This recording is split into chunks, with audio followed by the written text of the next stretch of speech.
Hey, I think we're back on. Let me know if you can hear me.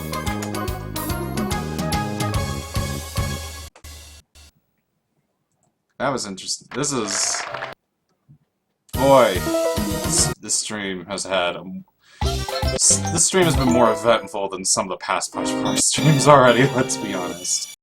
Okay, is our old save on here? Yes, okay. We're okay. It only took like 10 minutes of dicking around. It's actually kind of makes my life easier in terms of archiving this stuff later on YouTube. Now I don't have to go back and edit that stuff. So yeah, I don't know if all of you were here when I started up the stream about 10 minutes ago, but like I said on Twitter and Tumblr, this is going to be a double feature of both PachiPara 14, which I've been live translating off and on for like the past week and a half, and then we're going to play some more Raw Danger, even though that's been weirdly pressy on Twitter today thanks to smart people like Steve Gainer playing it. I'm not him, but hopefully I can give you my own unique and entertaining insight on it. So, last time we ended the stream, we broke up basically a union strike with the power of Pachinko at this very parlor over here. And now we're in pursuit of, I almost want to say Sayaka, the heroine previously. Chinatsu's brother. She is in the next town. He is in the next town, Tenkugi-jo, living the life of Pachinko badassness. And I forgot that you have to buy train tickets because this is a realistic slice of life game.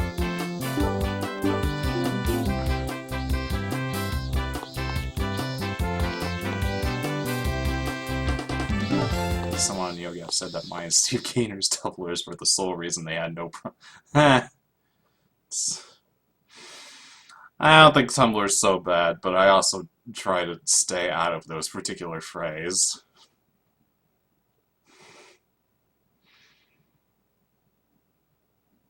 But I mean, of course I'm going to say that. I basically owe my career in localization right now to Tumblr and Twitter to a pretty major degree. I think we're gonna have to rewatch some cutscenes that we saw earlier. Yeah. So here are the people that are after us for the Pachinko match that went wrong.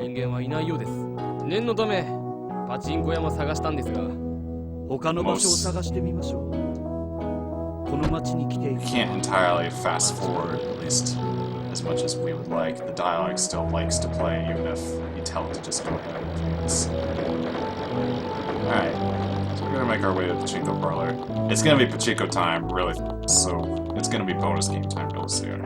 Actually, I just remembered, let's have the configuration window open for the Elgato, so I can turn down the volume soon. Okay. There we go. So yeah, we're probably gonna play this game for like an hour and a half, 2 hours, and then Raw Danger. We're gonna get through at least the rest of the first character's campaign. Well, hopefully a decent chunk of the second character. We'll see how we go time-wise. This Pachinko parlor is called Del King. I don't know why.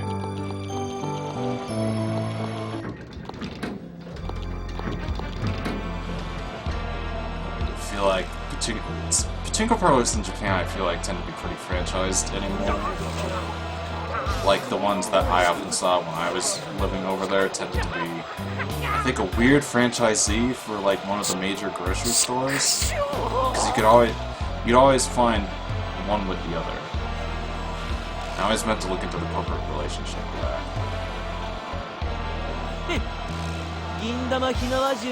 So basically, just a review of this cutscene.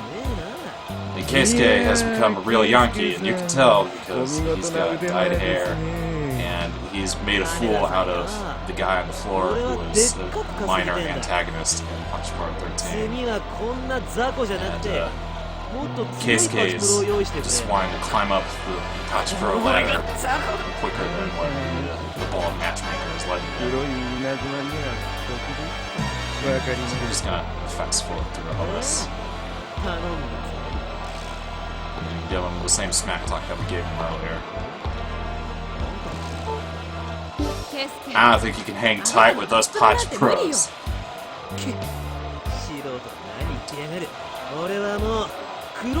Other things that we accomplished in the last stream after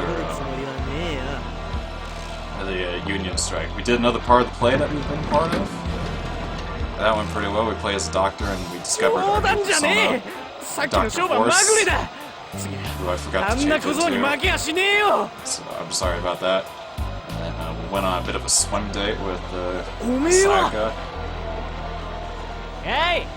So, it wasn't super eventful plot-wise, but we're making some decent waifu progress. So, this guy's name is Yasu, and he's challenging us to a match.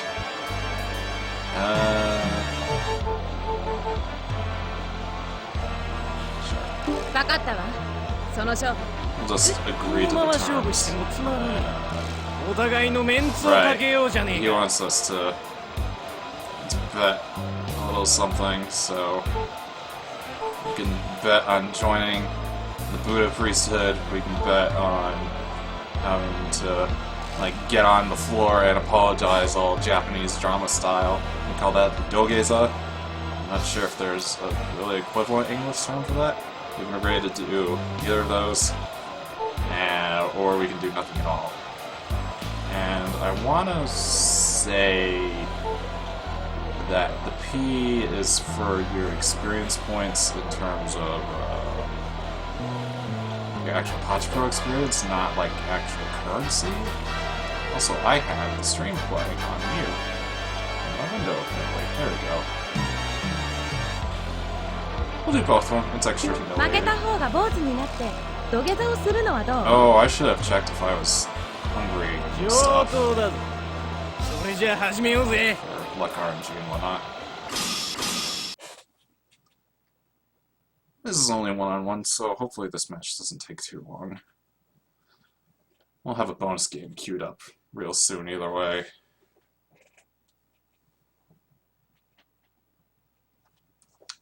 I chose to, they have to join the Buddhahood, as I'll call it. I studied Buddhism in university with Turtles there. He can agree that that's the term for being a Buddhist monk, the Buddhahood. And also have to humiliate yourself by prostrating yourself on the floor is, I believe, the term that we use in English to describe that pose. And it's Pachinko. I think most of you have probably seen the other streams that I've done with this game. If any of you want me to do a quick overview of how Pachinko works, just chime in on the chat and do it. Otherwise, I have all of these translated PachiPara 2 videos uploaded to YouTube. And I explained, I believe in the first 2 episodes, how all it works. Just turn the volume down and turn on the bonus.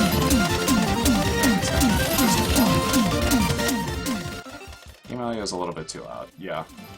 So I'm gonna, let me know how that goes, and then I'll try to keep in mind to keep that a little bit lower for the rest of the stream once it goes back up.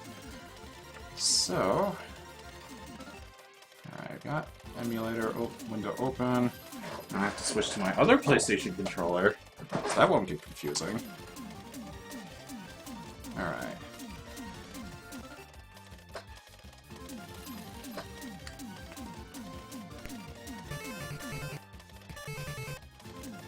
Okay, so audio should be on this. This is a game called Magical Dorp, which is essentially a Mega Man clone, but with a witch. Yeah, it's pretty bad, but it's kind of like amusingly so. Is there no audio coming out of the emulator? I forget if this introduction is sound, if there's supposed to be sound.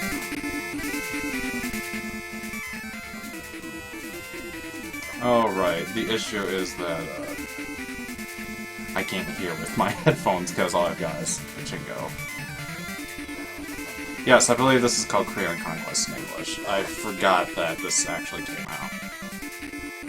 And that too. Let me know how the NES audio is balanced. I'm afraid to switch headphone ports because that screws with the Elgato in weird ways.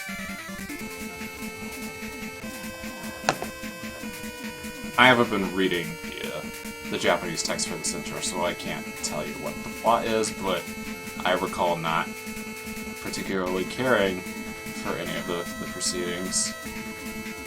I think it's like, it's notable for like, hey, we like emulated Ninja Gaiden, but we made it star a lady instead of a ninja guy, and it's also Mega Man.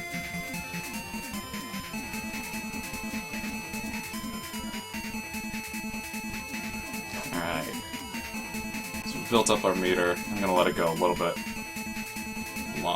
longer since the gap isn't too big yet. And also, I need to switch Pachinko modes for RNG reasons. There we go. I guess I'm doing okay, luck-wise, if Yasu doesn't have too big of a lead. Oh, I have to have the window focused on the emulator for it to detect controller input, apparently. Or it's just not going to detect it at all.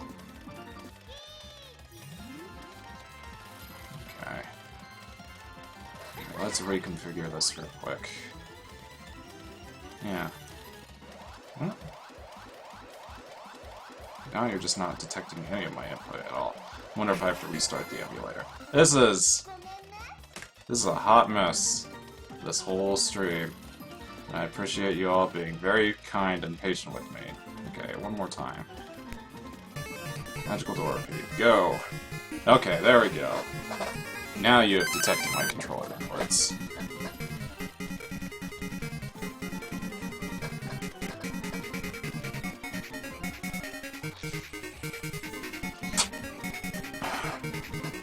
I think if we win this match, we'll unlock another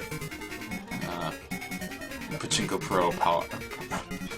PachiPara power. That's hard to say really fast. When you know it. Oh, he seems to. No. There was a dialogue message that came up, and usually they like to do that if they get a jackpot, but I guess he was just shit-talking us. So here's the not at all Mega Man intro that we got going. What are our controls? B button is shoot with your wand, A is jump. I think that our... That's right, you just have all of your powers from the get-go. And it's like... I only tried this out for the first time a couple weeks ago. I was like, my impressions were like, initially like, okay-ish, like, oh, this seems like relatively alright-ish, but I recall the level designs not being up to par to Mega Man standards. Like, I'm not the biggest Mega Man evangelist in general. I grew up on Genesis, so I had to catch up on a lot of NES stuff a little bit later in life. I only ever played the NES at a friend's house growing up. So my, what I personally revere from that point in game history is a little bit different from a lot of people. If only because revisionists like to make it sound like the Genesis didn't matter for anybody. Oh yeah, you can shoot up. That's something you can't do.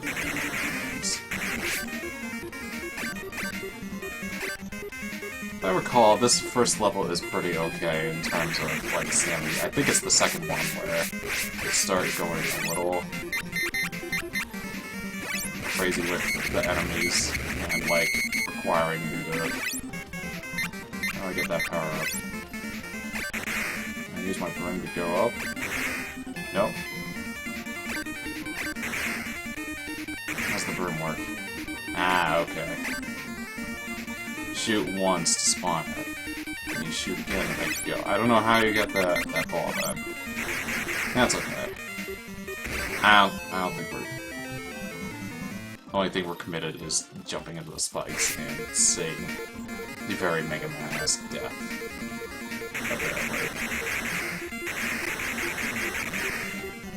Oh, my meter hit level 5, thank you. Let's pause Dorpy and deploy magic powers. Okay, we made the sweet yellow shutter open. That should make it a little easier to capture balls for 40 seconds. Thanks.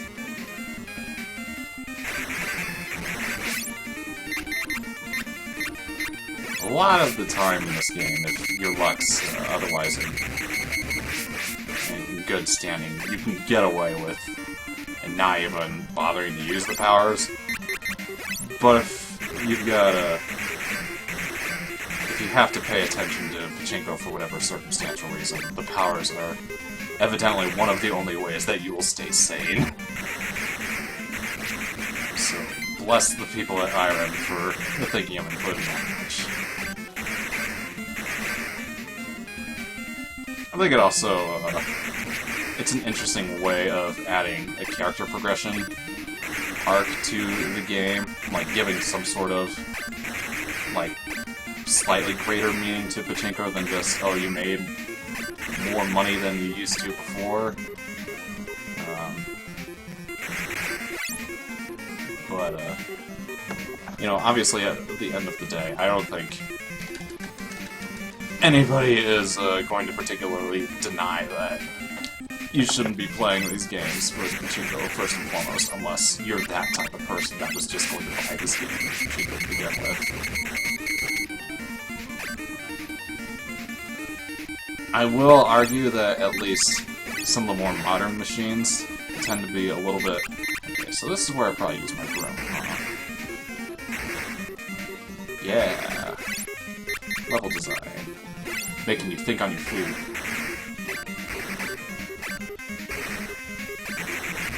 Come on. Some hot sprite flickering. Oh god, this bullet is canceling out my bullets. That's pretty shitty. There we go.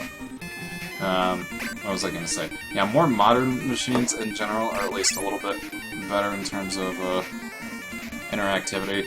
Like, I've been known to play more of the Virtua Fighter machines that are in the Yakuza games than is probably healthy, because you can, like, mash buttons for combos against characters and stuff when they, like, pick fights against you for RNG manipulation in that game and stuff. Like, it's not, like, it's still Pachinko at its core, but at least it's, like, the variation of events gives you more stuff to at least look at and kind of do while you're waiting for jackpots to actually hit. Come on. There you go.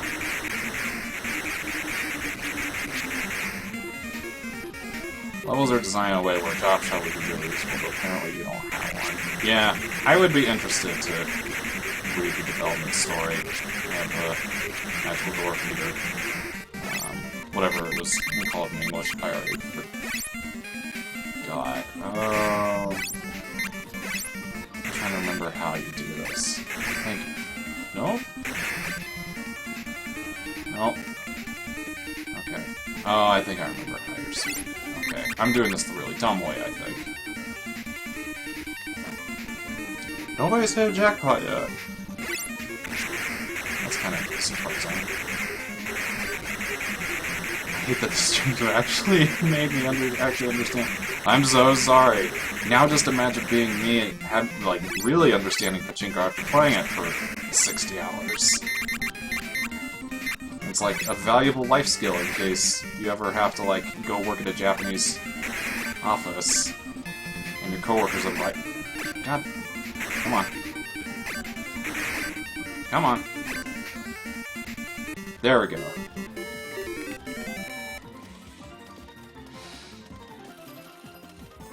Alright. Beat the first stage. I think this stage is the farthest that I've ever gotten in this game. So I remember these guys were real assholes because of how they drop. God. Come on. He curves his flight path up with your jump. That's real messed up. Oh god. This game.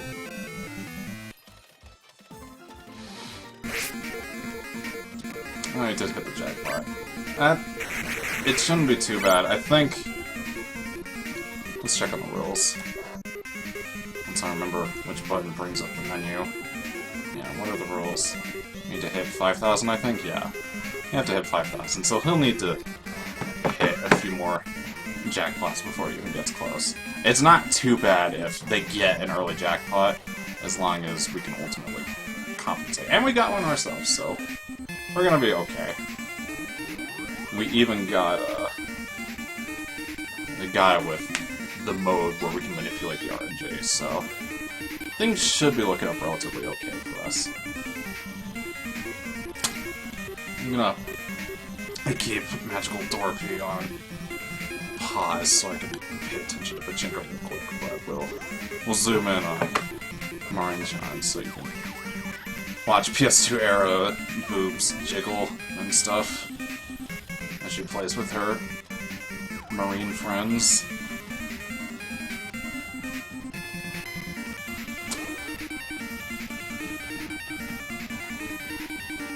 I think given that we hit the jackpot a little later than Yasu, we might also ultimately end up with a higher overall amount. That tends to happen a lot when the gap between jackpots for individual players isn't too big. We'll see. We're doing okay either way, if we're hitting a jackpot pretty much simultaneously with him. I think we should be getting the prompts that will let us potentially manipulate RNG within 1 or 2 more rounds.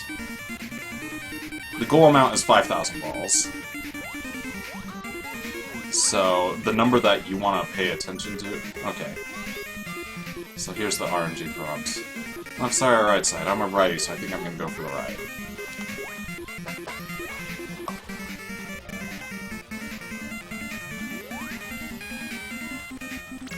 Tropical fish out of the way. Will they let us have decent RNG for the next round? Okay. That's okay. I've tested this using save states before, and sometimes it's just neither path will seemingly let you get the transition into the optimal scenario for RNG. So all that's just going to happen next is after this jackpot is over, the reels are gonna spin faster for like 100-ish rounds, I think. Usually when you get one jackpot in the story mode in this game, it doesn't usually take that long to get another one, so ultimately it's pretty relative. But anyway, what I was gonna say is the number that you want to pay attention to for these matches, the one that actually matters, is the white number up top. So obviously the guy with the portrait is our opponent, and then the one without is us. And then the number at the bottom is the actual, like, number of balls that we have in our inventory. So it's just, the white number is always positive and just indicates how many balls we've actually gained, while the number below it is the actual number of balls we have in our inventory in real time, including the amount that, well, excluding the amount that we've actually spent, like, investing in the Pachinko machine, as it were. It's kind of convoluted, but just basically pay attention to the white numbers in these matches. The blue numbers only really start mattering if you're about to lose. And this isn't going to be a match where it zeroes out for either of us for the look of it. Unlike, I think, what happened in the first or second stream, I think.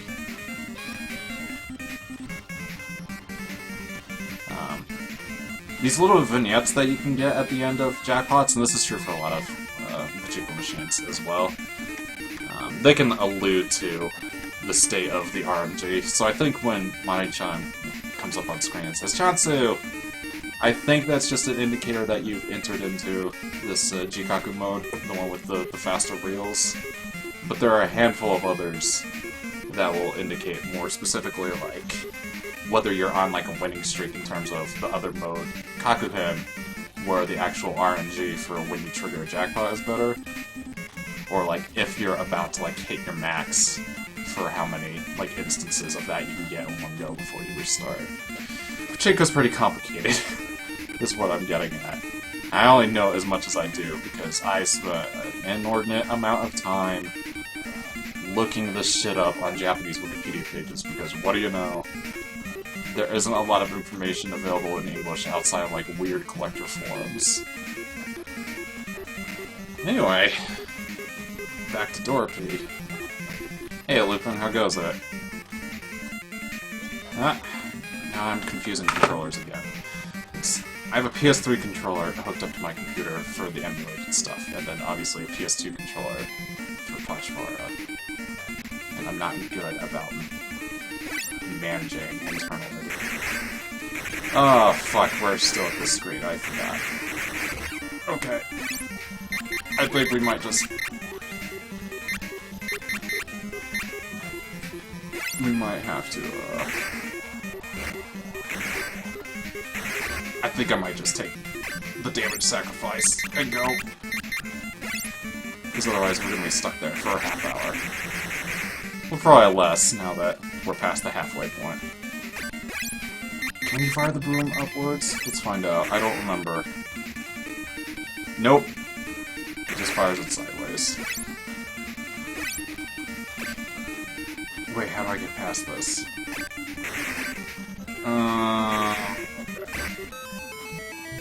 Oh, no.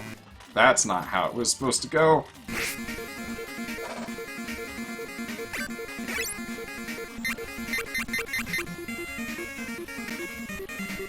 Going good, just eating dinner. How are you? I'm doing alright. It's been a pretty slow Sunday. I had to do a little bit of work on my current translation project yesterday. I'm glad that I don't have to today.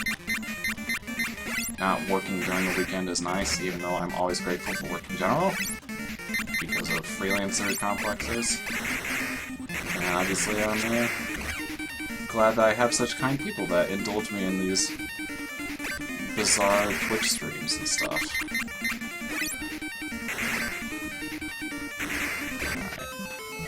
Alright. Oh, no. My thought was maybe I need to jump on the broom and then, like, jump off it and spawn another one really quickly, but... we might be quitting this game soon. I think this just... Oh, yeah. I like these transition screens that you get after continuing and stuff. Oh, that's right, it puts us back in Blood 1. Ah! Ah! We'll try and rush through it one more time, but if we get stuck at that same point, I'm just gonna call it quits. Now, so our meter's maxed out, so let's start using those powers again. And Yasu's just randomly talking shit again without hitting jackpots, I don't know.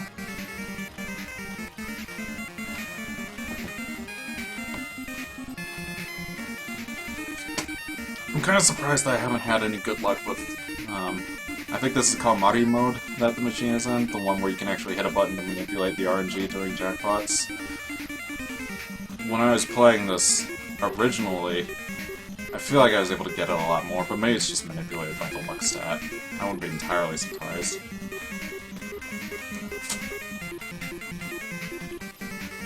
I think at this point, given how many balls we have, Yasu he could catch up to us with a jackpot, but he wouldn't be able to overtake us permanently. I think all we need is, like, maybe one more jackpot to go over it. But we also apparently only have 9 minutes to go, so... Only I say, it's only Pachinko.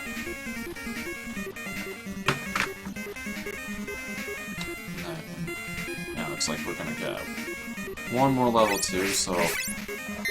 Play Dorp be a little bit more, then trigger that, and then we'll go back to normal Pachinko. There's Yasu saying, "Oh, I'm on fire!" It's like, I don't know. Are you? I think the computer characters will say that if they're, like, using their powers. I think that's a thing that happens, but, it's... I feel like they're not quite as chatty normally in this game as they were in 13, so... I might just be misremembering, you know?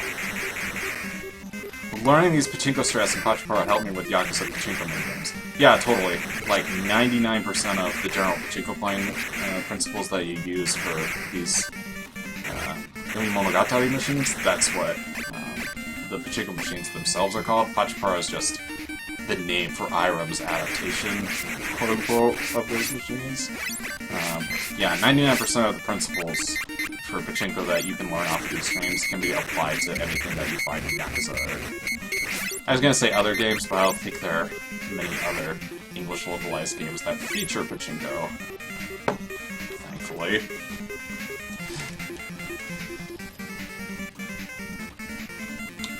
I forgot to turn down the handle for manipulating the ball shape. But yeah, yeah, the core basics of Pachinko are mostly the same. There are differences between like individual machines, and like even within a given Pachinko parlor in terms of like how the little the pins. So like, I can't zoom in because my power's on fire. But like the little golden pins that you see on the board, Pachinko parlors, I believe, are known to like tune how those are like angled so as to manipulate like your luck with the balls and whatnot. And I think there's dip switches like in arcade machines. I think that you can even manipulate for different luck and whatnot, or maybe it's just for testing, but. Yeah, like, most of the time, the only thing that you really have to concern yourself with when it comes to learning machines is just, like, what their RNG specifically is for, like, jackpots and triggering the various modes and whatnot. Like, I've, let's say sadly, been able to apply this knowledge to one of the only other Pachinko games that I have, a game called Parlor Pro 6, which, instead of an RPG mode, its optional mode is a pretty bad shmup visual novel thing. Maybe I'll stream it one of these days, because it's an experience, but I'm not nearly as fond of it as I am PachiPara. Okay. We're doing pretty okay for ourselves on the stage. Ah, I said that and then encountered another one of those bullshit guys. I always love it when the games respawn enemies when you take them off screen. Or when you pull back from their spawn zone and then go back because of how their RAM works. I'm just gonna eat it.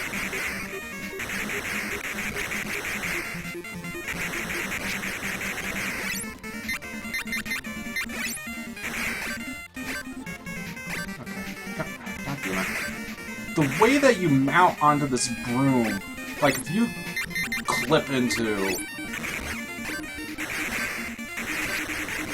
any, like, if you don't, like, if you touch the handle at a specific angle, it just, like, despawns for whatever bizarre reason. It almost looks like, at this point, just given how much time we have left, we might just end up timing out for this match and just winning by virtue of having more balls, which can happen sometimes. What's with the overflowing litter box in the lower left corner? Your terminology confused me for a second. That's actually like your little, explain the nuances of Pachinko while dealing with those flying guns is really fun when you know.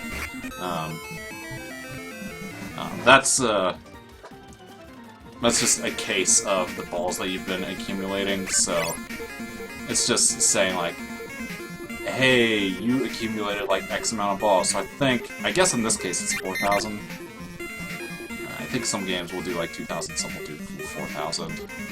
It's just like a quick, like, at a glance, like, metric of how much progress that you've made.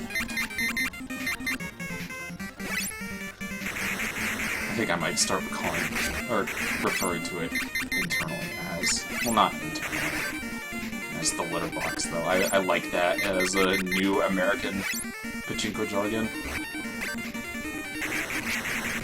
Yasu's pretty far enough behind that Even if he got a jackpot now, considering how much time is left, he might not be able to catch up.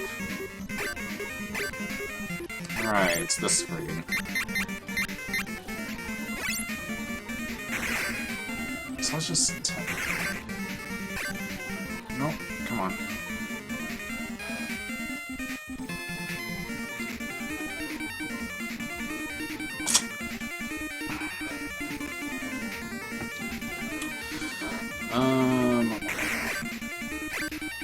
So if I do that, it's just gonna run into it.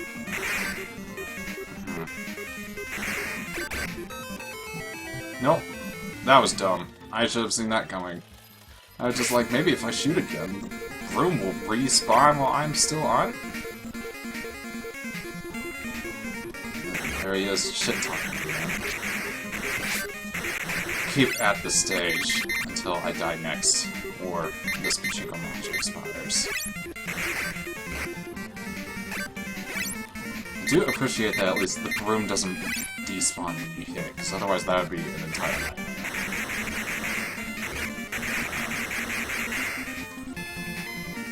Yeah, I think this game's general reputation is it's not the worst Mega Man clone, but is a very blatant one, and it doesn't necessarily... It's not so good at paying homage to Capcom stuff that's particularly worth paying attention, like some of the other clones. Okay, come on. Damn it.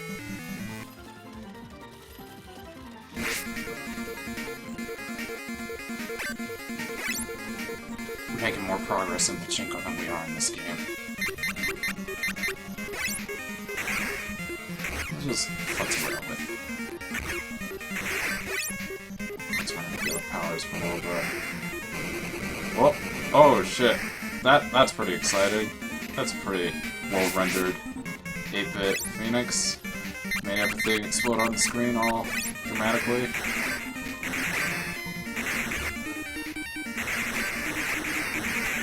I don't know what shield does.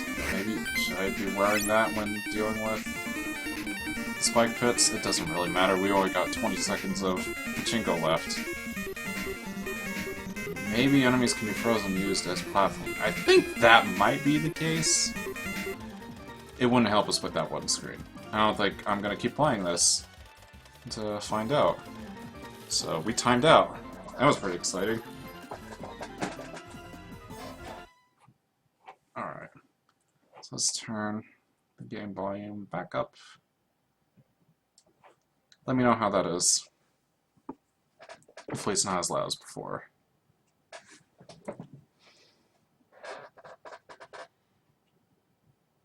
So, we won. That's good, because I'm not sure that our luck was particularly optimal going into that match. I would be better about remembering this if I wasn't playing this game on a weekly basis. And kind of the recurring giant bomb endurance run problem and whatnot. But we're managing. We've only had to do a rematch once. So this guy's pretty mad that he's lost twice in one day. So we can tell him that was a good match. We can, like, be sympathetic and apologize for kicking his ass. And we can tell him that he's just all talk.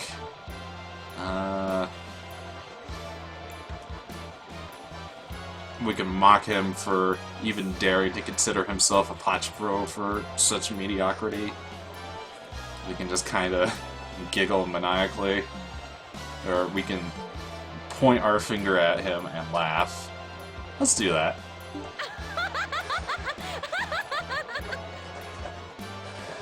Chinatsu's not around. We only have to be nice when she's around.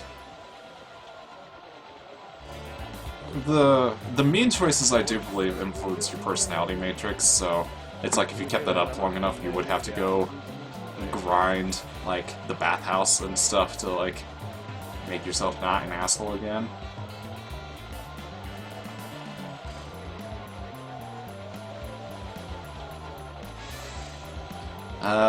So yeah, this guy... we know this guy from the previous game. He's just basically a matchmaker for some of the higher end pachipros, whatever that really means. Yeah, so he's just glad that we've still got it. So yeah, his name is Kaneda.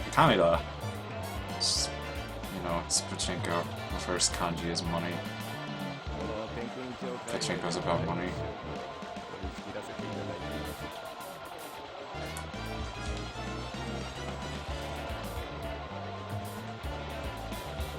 He's still doing his thing, hooking up matches.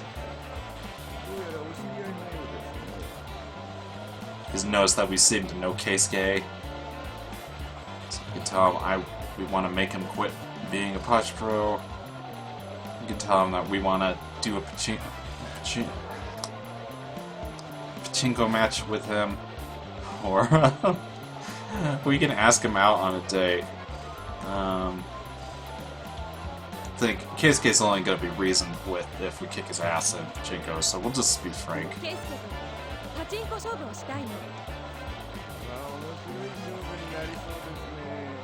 So like, that sounds pretty interesting. I'm keen to see which of you is the better pachipro.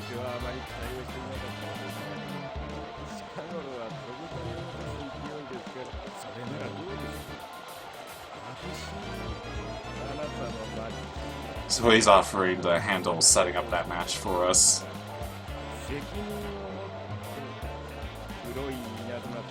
And he is agreeing to get in touch with the Black Thunder, which is Keisuke's pachipro name.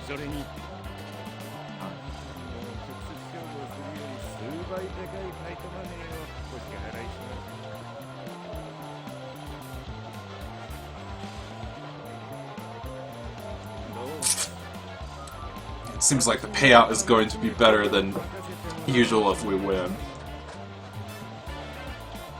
So what do we say? Alright, I'll leave it to you to set everything up. Yes, please, go ahead and do that. I'm sorry, but I think I'm going to refuse. I can't trust anyone as shady as you. Or let me think about it for a little bit. We're going to have to agree one way or the other, so we'll just leave it to him. So desu ka.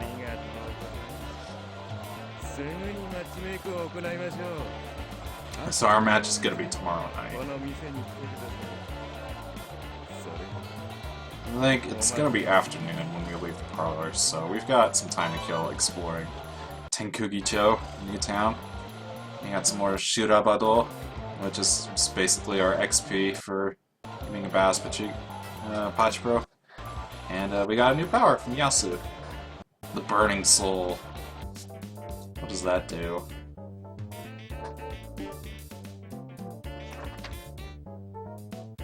Alright. Oh yeah, for a limited time, the gauge will go up faster for our powers, so... The first tier power, the one that just makes the yellow shutter open and close, isn't super good. So we're just gonna go ahead and replace it with this new one that we got. Caught up on the stream I missed. I am full support of buying a skeleton, by the way, so we're working on it. We got 4,000 Tama. I don't think that's quite enough to go buy the skeleton yet. Let's see what this guy has to offer us first. Just curious, could you check what your mat luck was at for that match? I can't anymore. I should have beforehand. I'll check what it's at now, but it's going to be lower than before because the passage of time means that you're hungrier and less clean and stuff. Let's see what this guy has to offer. Okay, so we've got the keys to a new apartment. We don't have to move into any other places for the rest of the game, but if we do buy access to other places, it does give us more space to decorate our homes. So we've got more fashion stuff. Even this army outfit. This Kunoichi outfit, shit. Dr. Horse Ninja Assassin sounds pretty okay to me. Hats. God, these fucking brass knuckles. Oh, we got a color TV. Holy shit. We could upgrade over our modest black and white one that we still have in the year of our Lord 2007, I believe, is when this game came out. Fridge. VCR deck. I think. I mean, it just says it's a video deck, so I'm not sure if it's just... I guess it's not just VCR. Sweet desk. Some goddamn curtains. One of these dollies. Or no, it's an exercise thing, I think. It looks like a dolly, though. Dartboard. I have a weird thing about darts in Japan. There's a chain of, like, cheap shops in Japan that's called Don Quixote, and they're kind of notorious for just being, like, multi-floor extravaganzas. They're just full of, like, really random shit. And the one that I used to go visit in Akihabara just has an area for darts, and there's always just a TV by the dartboard that you can try out that just has professional dart tournaments that are like subtitled. I was always confused as to like how they came to the logical decision, how they came to the decision that that was a good idea for their bottom line, I guess. Sweet aquarium. I think you might be able to put some fish that you catch in the aquarium? I don't remember. Sandbag. Okay, this is a pretty alright place. I want to say there might be some interesting stuff if you go up top. I forgot.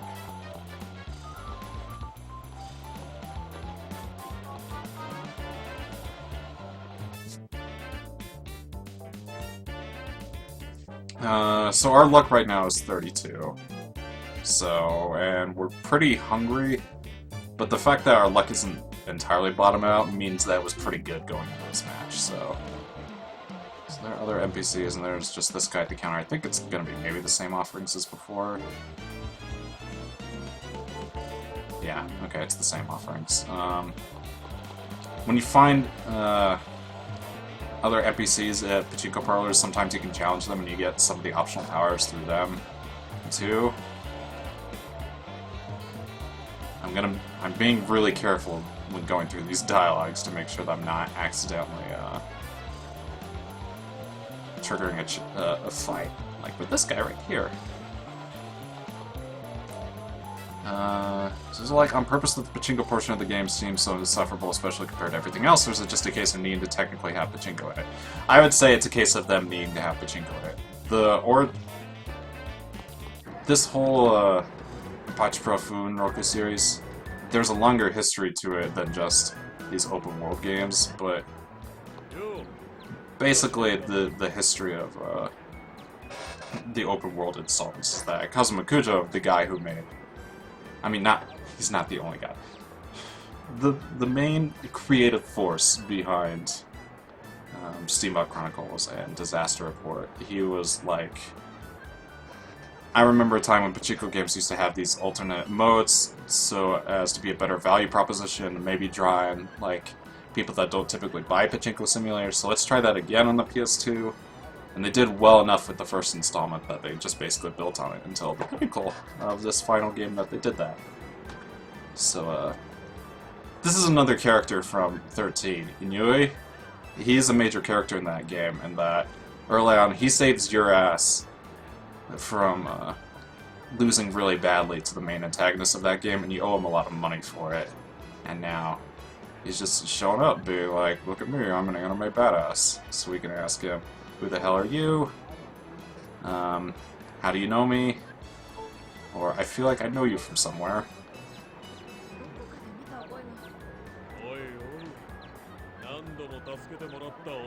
So I would say it's... The fact that there's Pachinko in this game is because they were circumstantially forced to, but the fact that it's not just a... You can play straight Pachinko off the main menu if you want to, if that's your thing. Like, there are, like, contests and stuff that you could participate in for playing that portion of the game, but the fact that there's, like, RPG mechanics and stuff behind it, I think, is their way of saying, like, yeah, we had our hands tied, and if you're just mostly in it for the RPG portion, we're going to try and make the Pachinko as minimally insufferable as possible. And that's why they have, I think, other subsystems for making money too, so that you don't have to go grinding Pachinko forever if that's not your thing. So yeah, he's just reminding us, like, hey, I'm that guy that helped you out in the last game.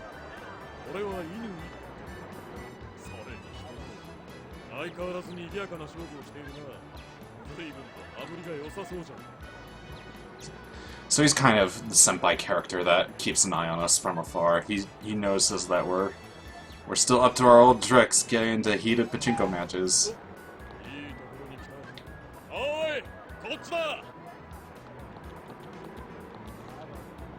Why is he bringing over the bad guys?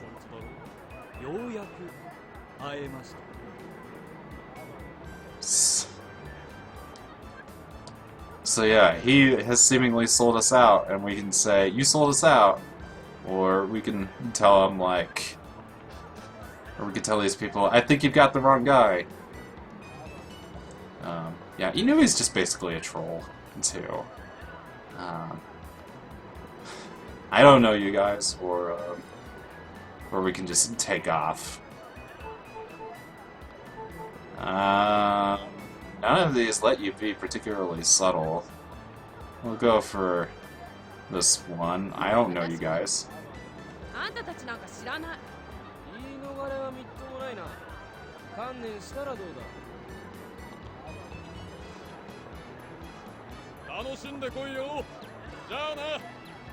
So yeah, he's just thrown us into a bad spot because he just could. I don't believe that's the last we see of him.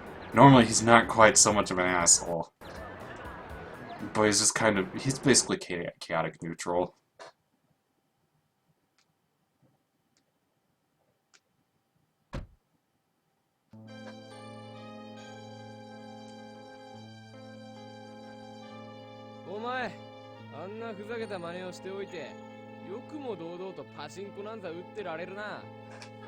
So he's mad that we were kind of messing around and so brazenly still playing Pachinko. We can ask him, what are you talking about?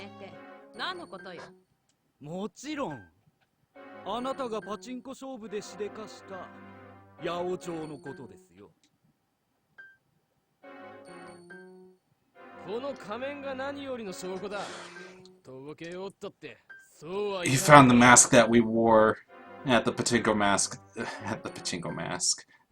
match that got us into all this trouble to begin with, so they've seemingly caught on to us. But he seems to be mistaking us for another person that is actually behind the troubles, so... Or wait, Yao... I'm gonna look up one of these Japanese terms really quick, because... Yaku... I want to get this part right. Okay.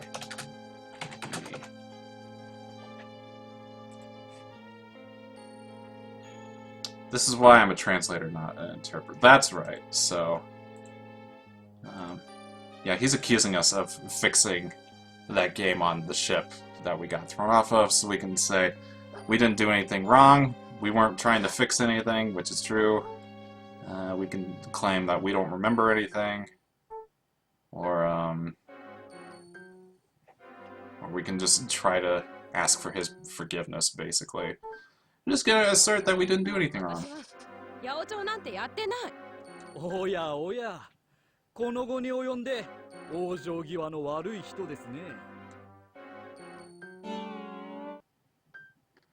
So we lost the mask.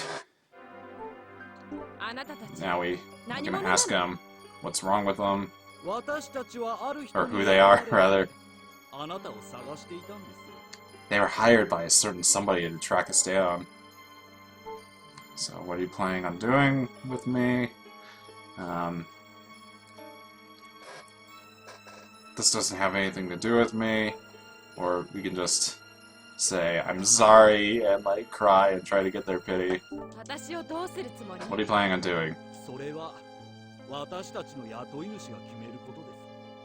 So that just depends on what their boss wants. Pissed off a very scary person, apparently.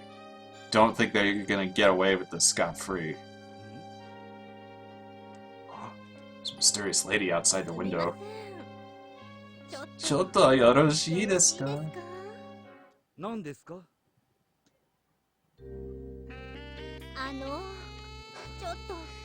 Oh shit, it's Sayaka!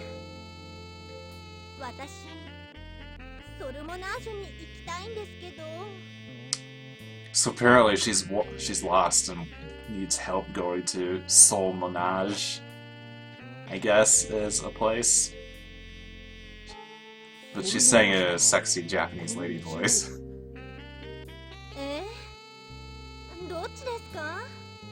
So which way is it? Oh, it's this way, huh?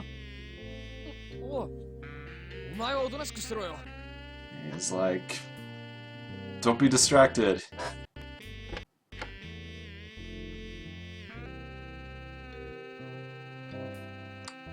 So Sayaka's got them both distracted. We can leave quietly, or we can just sit there and chill. Let's just get out of the car. Sayaka's a good lady. We can't kung fu him, I'm sorry. So we're just gonna sneak away. I can't turn the camera. I don't think it matters, I think I can just run.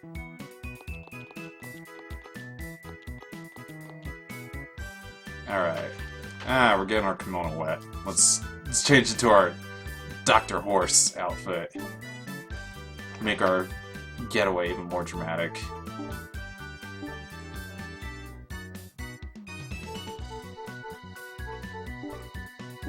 Yeah, now we're in business. Dr. Horse, escape artist extraordinaire. Not getting any of our clothes wet, except for our shoes, I guess. So, we're gonna go this treasure chest over here. I don't remember if you can go through this waterway at any other point in the game. More tile screen stuff, yay!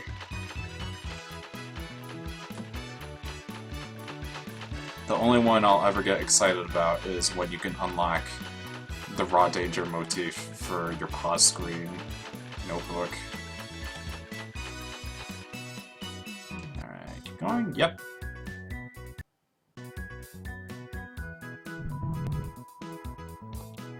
Alright, we broke out. Not conspicuous at all. Hey, Sayaka. So we should be safe. So we can thank her. Really helped us out of a bind. What were you doing here? I'm sorry for getting you involved. Weren't you actually lost?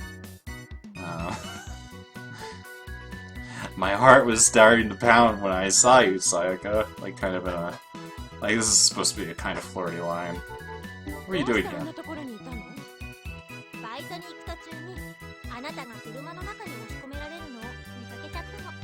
She was apparently on her way to work and saw that we were seemingly in a dicey situation in that car.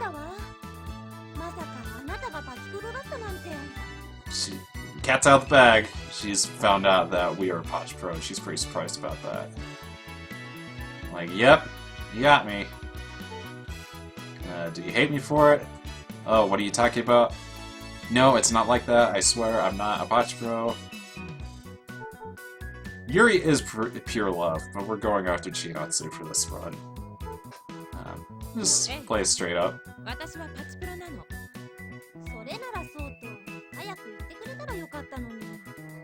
She's like, you should have told me sooner.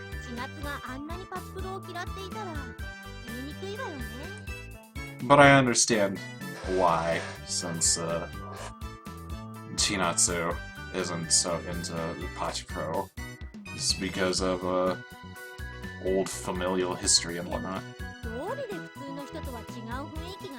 I just finished through ZZT3 stream archives, and I just want to say this has a drastically better story thus far. Yeah, I think that game isn't without its virtues and spots. And I do like a lot of the character choices in that game, but I would definitely say that story-wise, it's not my favorite Disaster Report game, and it's definitely not my favorite just Iron game of that era in general for a lot of reasons. But anyway, Sayaka says that she'll keep our true occupation a secret. So she's gonna get going, and she's just saying, Lilo, try not to get caught again. She found the mask.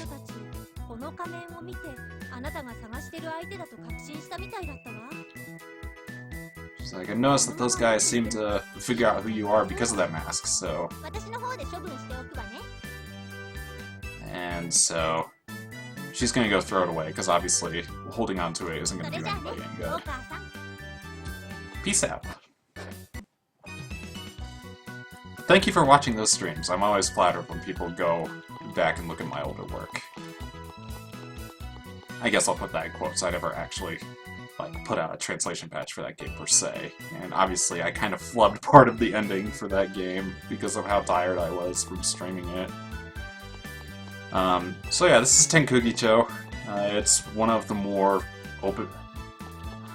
I shouldn't say open, but it's one of the larger areas in the game. There's a bit more to do than the opening areas. Like this alleyway here has like clubs and stuff that you can visit. This is sweet. Can you go into first person in this game? I forgot. Okay, you cannot go first person in this game. That's okay.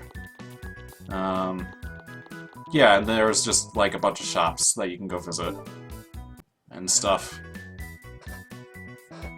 For apartment shopping and whatnot, we'll go check that out in a little bit. So I think this is the front door to the apartment building that we can stay at. I'm not sure if you can... You can't go inside. Can you do anything else without a key up? Let's just find out. I hope ZZT4 has a more personal story. That could be really powerful. Yeah, I have... So I don't know how much you've read of my older posts on that game, but when ZZT4 was originally canceled back in 2011, Kujo basically did a quasi let's play of it entirely over Twitter, where it was just basically like, I'm gonna play through this game, and Twitter, we're gonna do polls occasionally on how to handle different branching paths in that game. And so he went through the entire game, and I actually have all those tweets archived. I made it through a fourth of that, because that's a lot of tweets to go through. But I was liking it more than a lot of the third game. And I think the fact that, even though it is another Earthquake story, the fact that they're making the game take place over the course of a week, and that you're revisiting areas as they're rebuilding, I think that has a lot of interesting narrative stuff. And he made it sound like it was potentially going to be their most provocative game yet. I think he mentioned in an interview with OneUp, I want to say, that for at least its original incarnation, and probably in this new one too, because from the footage that we've seen so far, it seems pretty similar to that original PS3 version, that it was going to deal in stuff like how would a Japanese earthquake of that scope impact foreigners and whatnot. And he didn't go into specifics, but he mentioned a scene that I don't know if it was causing people at Sero, the Japanese ESRB, PEGI equivalent, to get up in arms, or if he just knew it was going to. But it sounded like he had material in there that was going to potentially cause a stir if the game had gotten far enough to actually get rated. So, I will definitely end up playing that game. Probably day one when it comes out in Japan. So, and I'll... If there's not a simultaneous, a localized launch for it either, I'll do a translation stream on here too. I hope it's a 2016 release. I haven't been waiting for that game nearly as long as some other people, but it would make a already pretty great looking year for Japanese games even better, in my opinion. So this is the main department store area that you can visit for your shopping needs. If this were a real Japanese department store, you would have the intercom incessantly telling you about how to ride the escalator. Stay within the yellow lines! And stuff like that, even though there's literally nowhere else to go. There's a lot of forced courtesy in Japanese society. I like it, and I don't at the same time, depending on the situation. So what are you? Another furniture shop, I think? Okay, well it's a furniture and clothing shop, so... You got the sweet frilly umbrella, you got some dolls, these cat paws that we can wear, bandana. The fashion options are pretty good, and totally classy. There's this fish thing, swim goggles, surfboard with, I believe, yep, it says R-Type Farm. I've never played that game. I want to, because I hear it has a crazy number of ships and you, like, unlock them in weird ways. But I've never been a big, like, R-Type fan either. Like, I don't hate them, but I don't have a history with them. Now, how many hours is this game, would you say? When you're not translating it simultaneously like I am, this game and 13 are about like 25 to 30 hours each if you're just mostly mainlining it. You can get more time out of it if you want to like unlock like bonus cars and stuff and engage in side quest content, but yeah, otherwise mainlining it, it's a 20 to 30 hour game. 12 is a lot shorter. In fact, I'm trying to remember. I think there's only 3 areas that you can explore rather than the 5 to 6 that... oh shit, there was a shop on that floor. Damn it. Okay, we'll go back. We'll go back. Yeah, 12 is definitely a lot shorter. It's a lot less linear in terms of plot progression because you're gathering clues and stuff to solve a murder mystery, but it's definitely the weakest of the trilogy. But it's also the first, so what do you expect? Oh, it's Sayaka. She works at this store.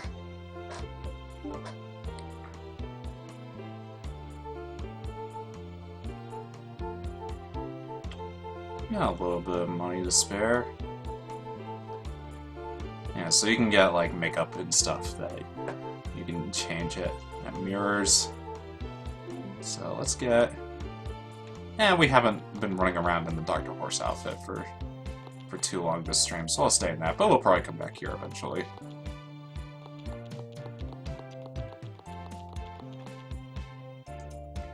Okay, that is the up escalator. There we go. It's a much bigger game than I expected. That's like 3 times as long as the ZZT games. I imagine a lot of that is limited interactivity Pachinko, though. Yeah, I think if you were to take out Pachinko, it would maybe be even...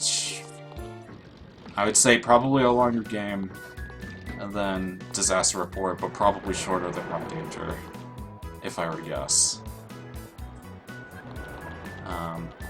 If you were just able to turn off Pachinko entirely and focus on the story and other minigames and whatnot.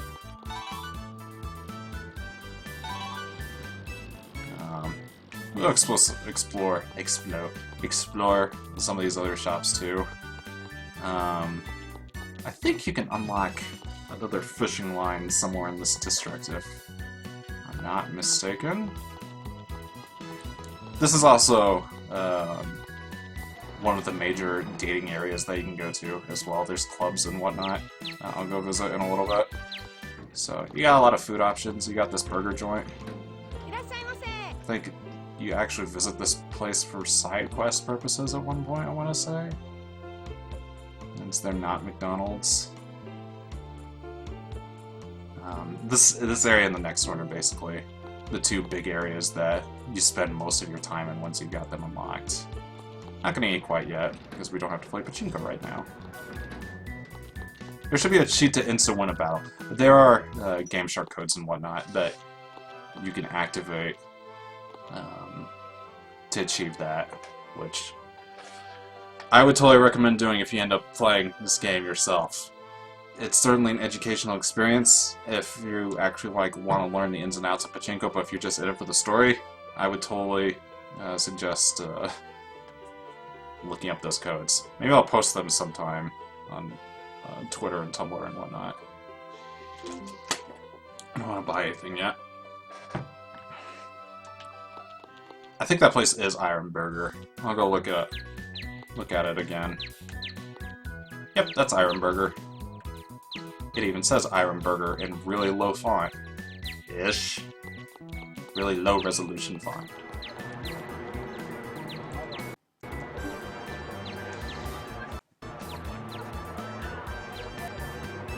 Yeah, so basically this place exists in a weird canon where I guess the only successful developer in Japan, after all was said and done, was Irem. Which, that would be really weird, given what Irem is now. Is this just a game that takes place in a world where the only video games you can play are PachiPara games without RPG modes? Because that's all they ended up doing after Kujo and his company left. That's not entirely true.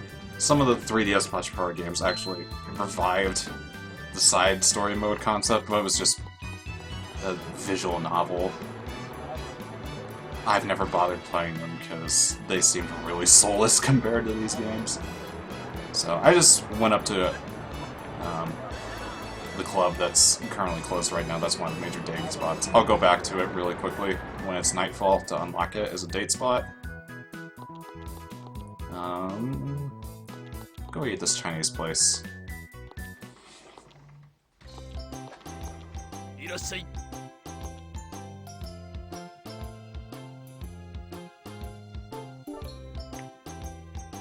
Alright.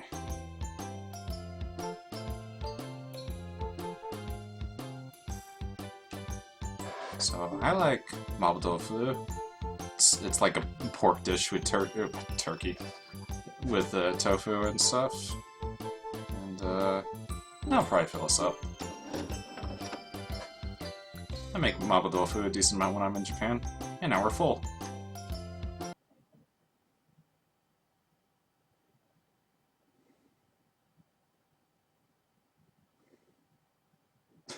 I like to think that in this universe, Capcom still existed and were driven out of business when they converted all their fast food locations to those Resident Evil promotional restaurants where they served human meat.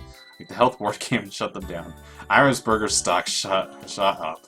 I could be pretty into that too.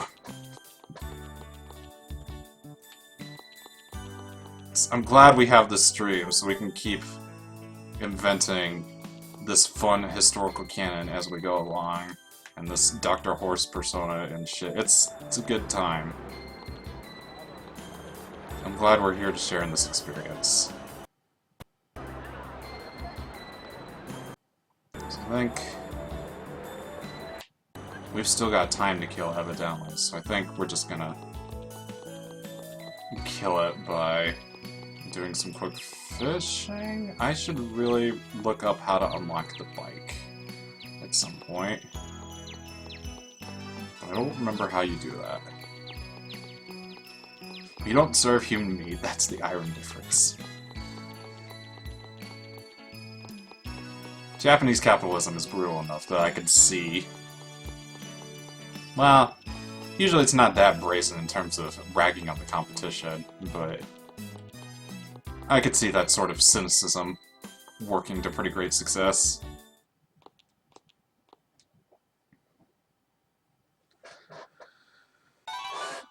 I'll try and look up really quick how to unlock the bike after we're done fishing. It doesn't improve our mobility a whole lot, but I like biking in video games when you can, especially open world games. The bicycle segment in Disaster Report is probably my secret favorite part of that. I just like when you got Marty sweetly hanging onto you and stuff. I don't know, maybe I'm being an anime about it. So we're gonna Pick up a couple of worms outside this vegetable patch. Oh, you know what we should do as well while we're here? Is we should get started on the side quest to unlock horse racing. So I believe that... Okay. That's in this shack across the street. Are there any jokefish you can catch, or are red-eared sliders as silly as it gets? There's a decent variety to the fish you can catch. I mean, we caught a turtle in the last stream. That was totally legal. Oh, how does it work? Let's just see.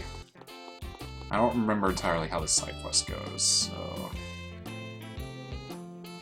Okay, so... This guy apparently had a dog that ran away.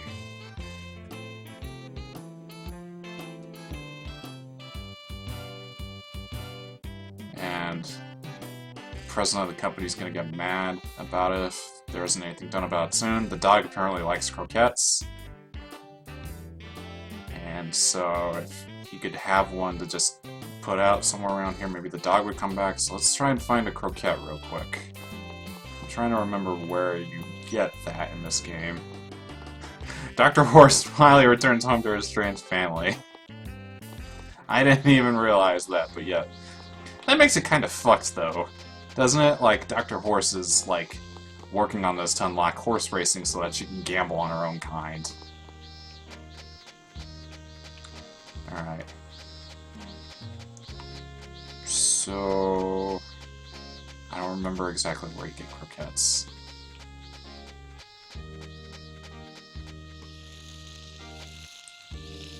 They're like a fried dish, so...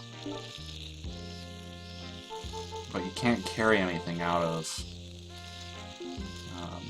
these places normally. I think there's a food stall guy that eventually shows up. I know I got decently far in that quest line before. That's okay. It's no biggie. Let's just buy some more bait from this guy and go fishing.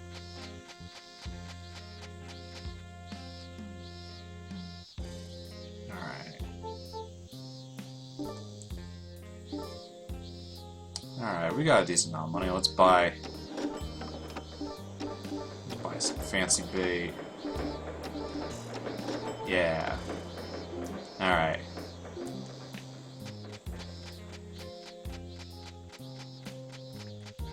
We'll go fishing at the place that we washed up at the beginning of the game.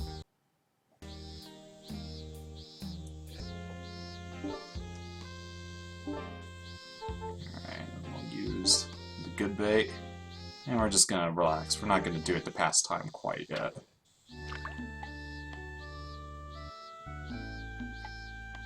And if we're lucky, we won't catch fucking lobsters, and maybe we'll actually make some decent money. Alright, I need to shake the control stick to weaken the fish. When it is blue, that's where you can start really reeling it in. And then when it's red, you have to shake the control stick to get it to calm down again. The fact that it was like 30 meters out indicates that's probably a pretty decent fish that we're gonna get, at least considering that we're using just the basic bamboo pole. One can hope. The fewer lobsters we get, generally the better.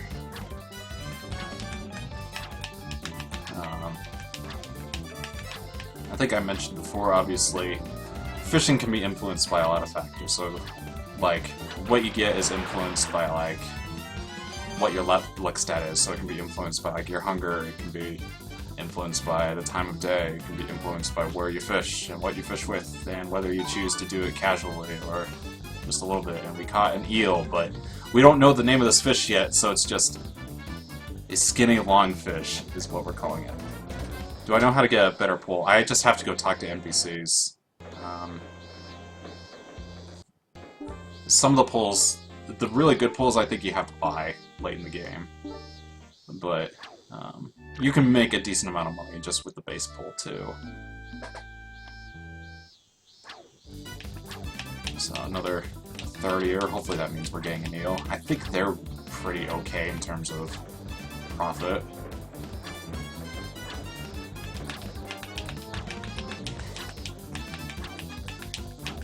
This fishing's made better with the horse mask. I'm glad we discovered this persona together.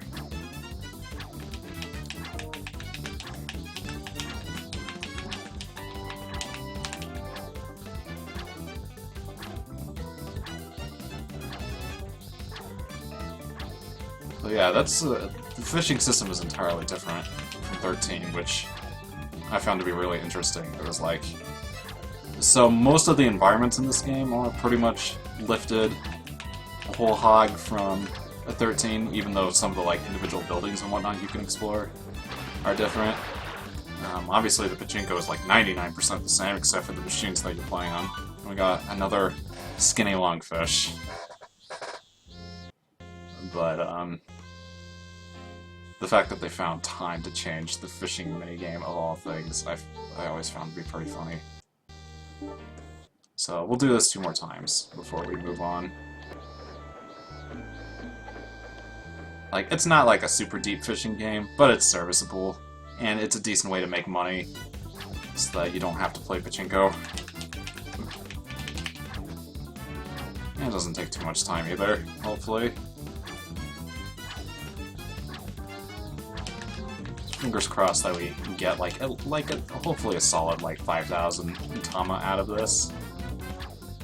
That's still probably my secret favorite thing about all of the world building in this game, is that it's implied the currency is just Pachinko balls, and everybody runs around, I guess, with just these crates of Pachinko balls like what we were accumulating at that last match. And that's just how the Japanese economy is run now, is that ostensibly Konami got its way, and gambling was mass legalized, so that like casinos and stuff started opening up, and now instead of the yen, which is just like it's been floundering like the last year-ish or so, so they just switched out to the Pachinko ball because it was just a better economic constant, even though it was a gigantic pain in the ass to carry all those balls for all of your daily needs and shit.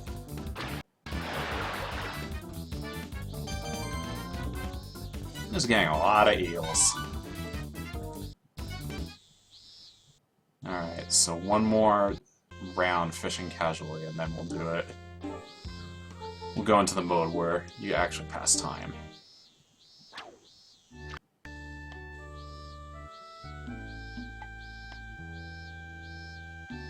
And then I think we got enough time. We can close on doing a second Pachinko match, I guess.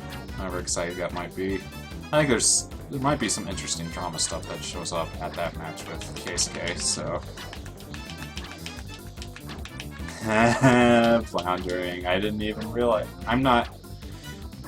For a guy who works in localization, I'm not the best at making puns.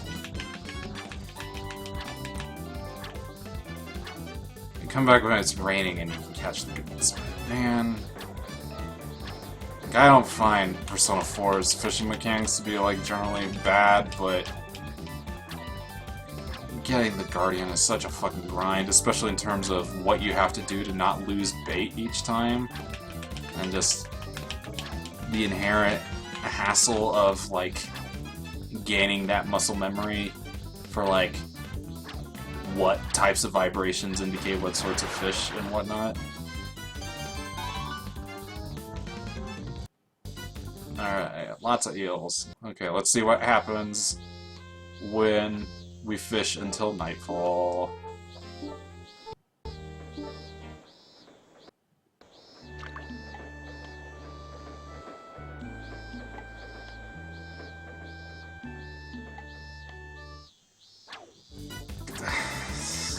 Taking a major ride on the pun train. You should really consider getting into localization editing work. Not all companies require that you be bilingual. Certainly when I hit those spots, usually I just will translate that sort of stuff semi-literally and just leave a note for the editor like, I couldn't think of anything good, it's on you, do your job. And then I guess they ostensibly do their job because they never come back to me saying, please write better material in the first place.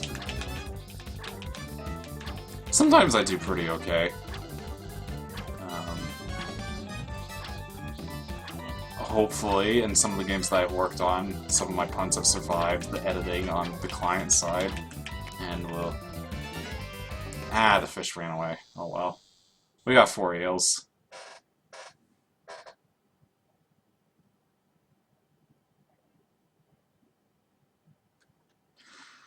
That's okay, let's see how much those eels are worth and move on with our lives.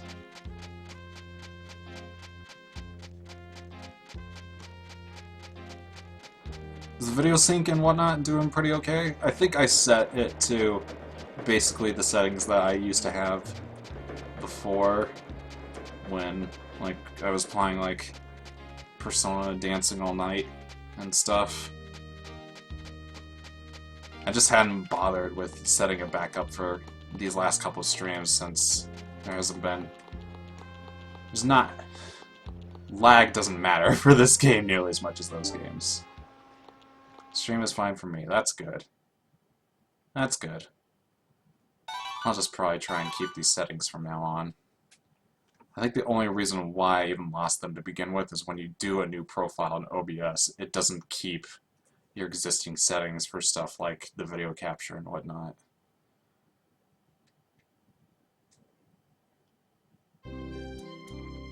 Then it should hopefully stop mattering, because I'm going to switch out to new USB 3 hardware probably in another week or two.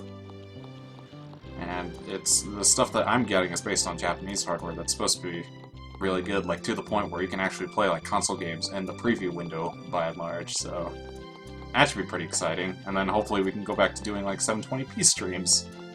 Ah, and then the fisherman shop is closed. Okay. I guess we're not selling those sweet eels for a little while. Oh, you might be able to get a croquette at the bakery. Shit. But it's closed. It is closed. I thought you had to know how to make puns to learn Japanese. You just have to learn how to recognize them and not die completely on the inside. This is a fun area over here. You live in... Oh, it's not here anymore. PachiPara 13, you live in a shack here with Sakurako, the main heroine of that game, and her family for a little while, and that's pretty exciting. Maybe I'll stream that game one day. I mean, I did for like a tiny bit when I was doing PS2 testing, but... Yep, I just got 4 eels wriggling around in my pockets. Not a care in the world. And there's that little bastard. Stealing all my money and shit. I'll go talk to him later when I actually can afford to potentially mess up. I don't think I have that much right now. I have 3,400. More than when he usually jacks my shit. So I think we're just... So what's our hunger level right now? It's mostly full. We'll just go to sleep. And kill time in the morning. Might get a phone call to go out. We'll see. We won't bother about baiting and whatnot for luck until right before the match. I don't think the cleanliness stat and whatnot goes down nearly as fast as your hunger, but it's, you know, still time-saving. Gotta save those frames or whatever. That's been the concern this last week. I already got this treasure chest? Yeah, I did. Okay. Gotta turn in.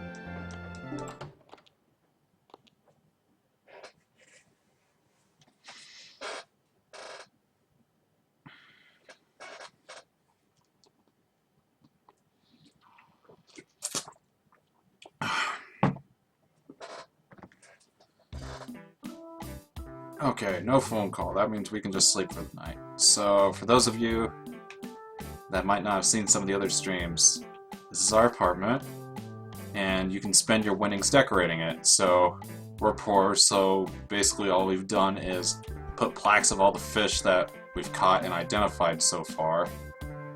And then we also have the sweet poster of Chinatsu by our futon, and a black and white TV. I don't remember if you could do anything with the TV or not.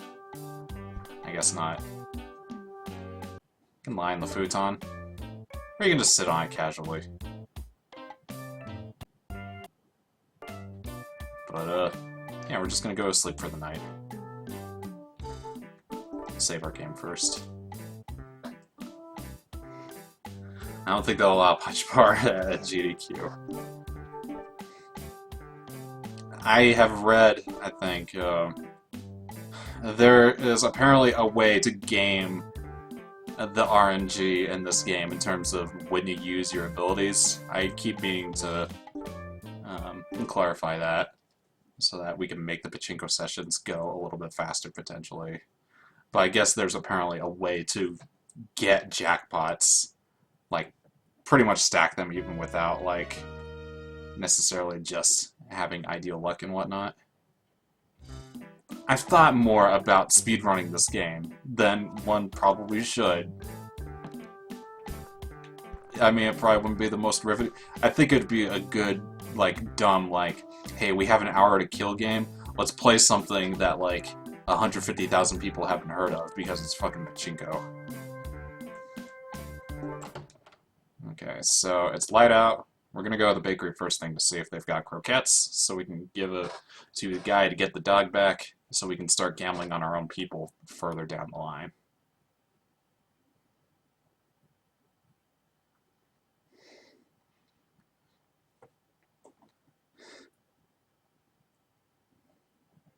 Yeah, if you weren't to cheat on the Pachinko portion, I think that would make for some really, like, be a very big margin in terms of people's personal best records and the world record overall, I bet, if people were to actually start running this goddamn game. When I was playing PachiPara 12, I did manage to trigger a glitch by talking to some NPCs in a particular order. I think that made me, like, lose collision, like, to the point where, like, even going through, like, area barriers and whatnot would trigger level transitions and stuff. I've never been able to replicate it again, but I had similar things happen in Disaster Report, so I think there's a way to make that run potentially interesting if there's a way to replicate that glitch at all. I think you should get some curtains. You don't want people looking at your creepy Chinatsu headshot. You're probably right. Speaking of Chinatsu, you have croquettes. You do not have croquettes. I don't remember where to get croquettes in this game. I think this menu might change over the course of the day, too. I don't remember. She's a little bit bummed out that we're not even buying anything. Fish. We should go sell those fish. And then we should definitely go eat. Oh, we have the Russian girl to go talk to, too. Yeah, we'll do that as well.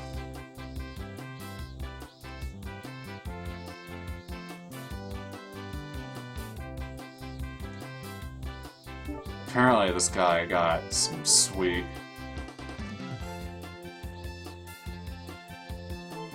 I guess it's sauce? Ika no shio kana.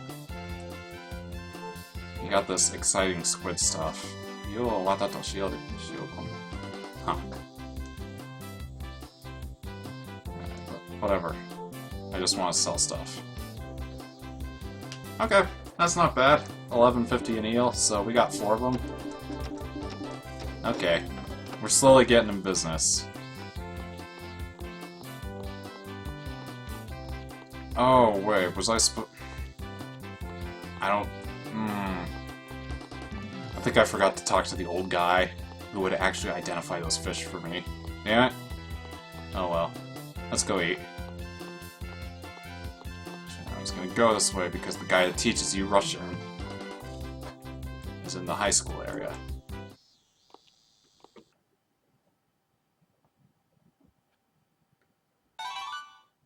And we'll just go ahead and kill time doing that.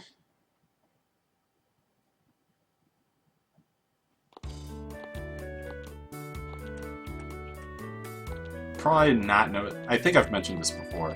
The music for each area does change depending on the time of day. So there's 4 themes for each area, and I think in this game there's the high school, there's Yahara-cho, there's Tsukanai-cho, there's Tenkugi-cho, there's the next town after that. There's 5 or 6 areas in this game, so like 24 musical themes.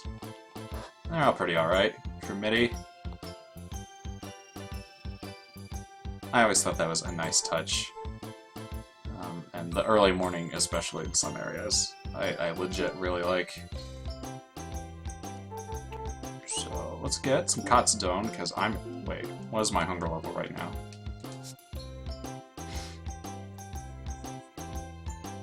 Okay, it's pretty empty. So we will... Nope, don't do that. I want the optional pastime. So get some katsudon, because that's one of my favorite Japanese dishes. I'm actually not a super big sushi guy myself, despite being a translator, believe it or not. Just growing up in Colorado, I don't super care for fish. And we'll have a side of natto, because that goes really well with katsudon.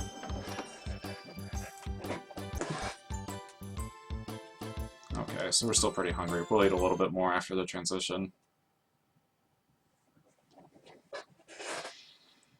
Is this game like Shenmue or Yakuza? It's, yeah, it's of the ilk of those games. I'd say it's a lot more modest, but it's got a lot of slice of life content into it.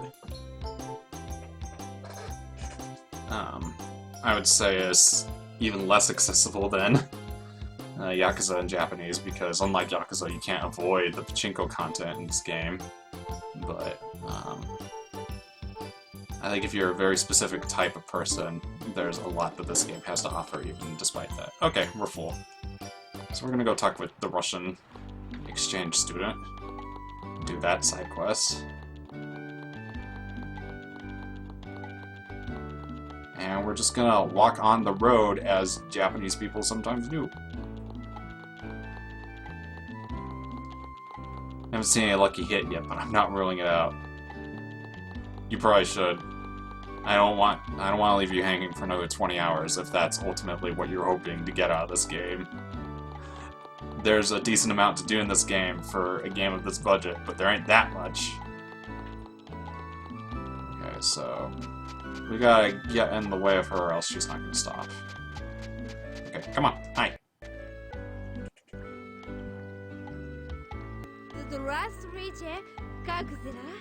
So I think it's this last option is Russian. Yep, that's Russian. No, she's excited that we understand Russian. Her name is Alexandra. This is very much so voiced with the sort of foreign accent where it's clear a native is doing their best impression of a non-native pronouncing Japanese, but they have no idea how non-natives actually pronounce Japanese. So there's just a bunch of different ways that we can introduce ourselves. We can do it like just kind of like nicely and stuff. We can do it politely. We can do it pretty energetically. We can say it kind of ashamedly, or Tokizani Nanoru. I'm not entirely sure what this last option means. It's kind of slangy. Let me look it up real quick. Kizani Nanoru. What does Kiza mean? Kizani. Oh, smugly. Okay, that makes sense.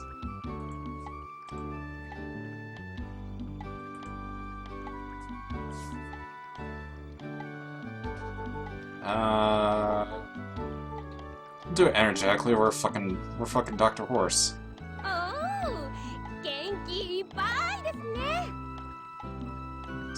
Oh, we're really energetic. We're friends now. Yoroshiku ne?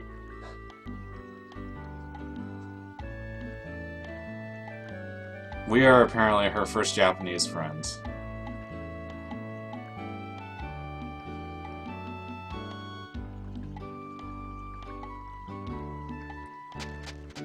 Yep, and that was that event for now. I think there's a little bit more to it as you advance the days.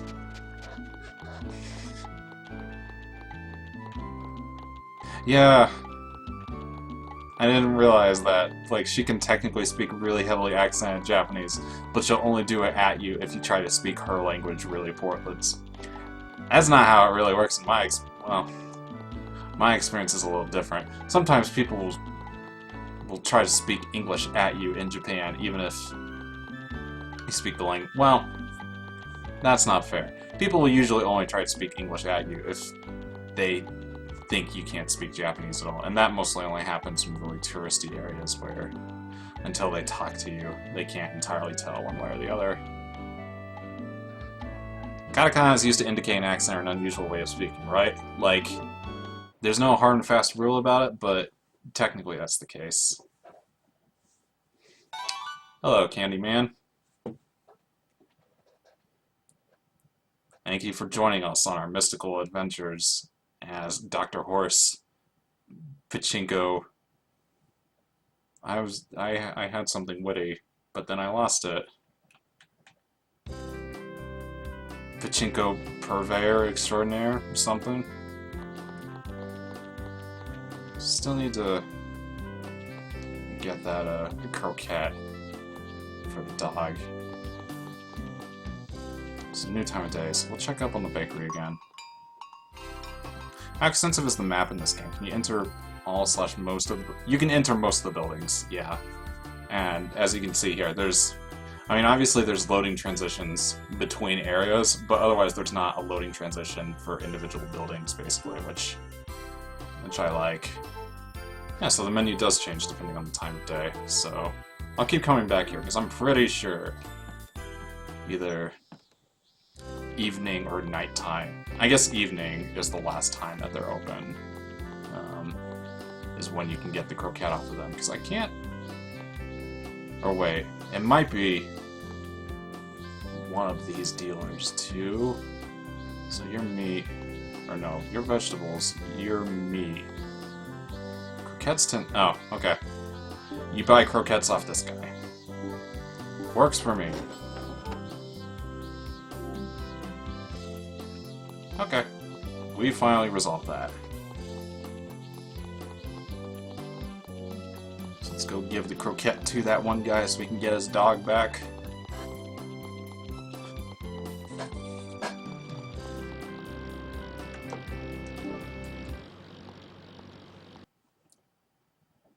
Yeah, katakana alpha gets used for robotic speech too. It's not a writing trope that I'm particularly fond of. And it is... I find it to be really lazy, personally, as I don't get too offended about it. Maybe less than I should. But I just think it's really lazy writing, and shows a lack of, like, education about how non-natives engage in Japanese. There's very, very few, like, native Japanese games whose writing, when it features non-native characters, I feel actually does a decent job of representing, like, what we struggle with and whatnot. Because usually the ways in which we struggle aren't really consistent with what these games portray. Also, there's just these ducks going in a circle. I guess they're ducks. They're really big for ducks. Karugamo. I'm not sure I know what that is off the top of my head. Karugamo. Ego. No, it is a duck. It's just a specific type of duck. Is it lazier than unique verbal tics? Yeah. I'd put it about equal. Sometimes I'm okay with unique verbal tics when, like, the writing is, like, self-aware about that as a trope. But normally I'm not super fond of them either. So we have the croquette, but we can't just give it to him?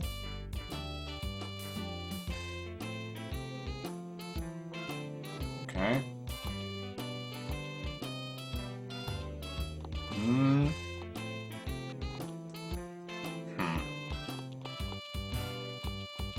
It's not really giving me a prompt to put it anywhere else. Do I have to do it outside? I think there might be a dog cage. Or like a dog kennel somewhere outside. Here? Maybe?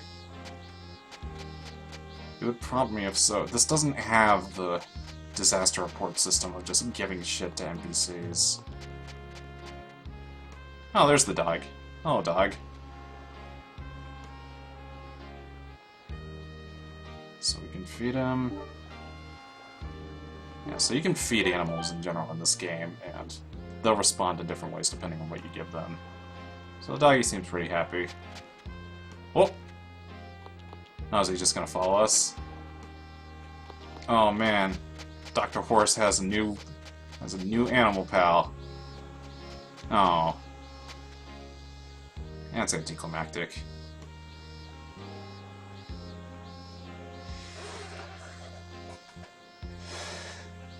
Dr. Horse had a cat, so when they speak like nah. It's...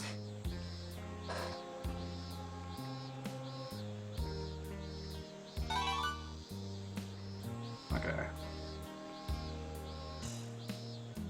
So we got an item. Moochie. I think I know what that means. Can we just get a horsewhip?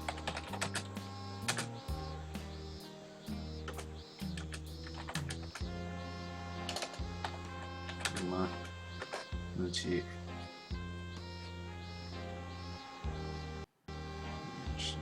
What? Yep, we got a horsewhip from that guy for that. What is the basic plotline of this game? The basic plotline of this game is that it's a sequel to... this is basically an ongoing storyline, but for all intents and purposes, the storyline itself in this game is mostly self-contained. So we're basically just a badass pachinko player, and we were invited to a high money ball match, and things went wrong. The game got rigged in a way, and we got thrown off a ship, and now we have people after us because they think we rigged the game. And now we're just kind of trying to lay low and not get caught. And there's some other drama along the way that I can't entirely get into because it's still spoiler territory. An important part of the story is also about lesbian. Damn straight. Lesbianism, bisexuality. This game has it all if you want to roleplay it, but I shouldn't say has it all. Yeah.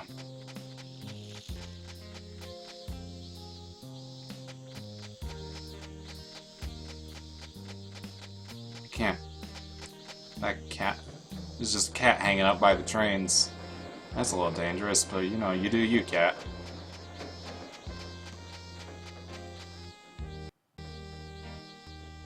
Now we're triggering. Oh, we can just fish next to this guy, I guess? That wasn't even what I meant to do. Okay. You won't identify fish for us now, will you? So we still know the eel as the long, skinny fish. That's okay. So, we've got one more time transition to make. I'm trying to think of any decent ways to do it other than fishing or eating.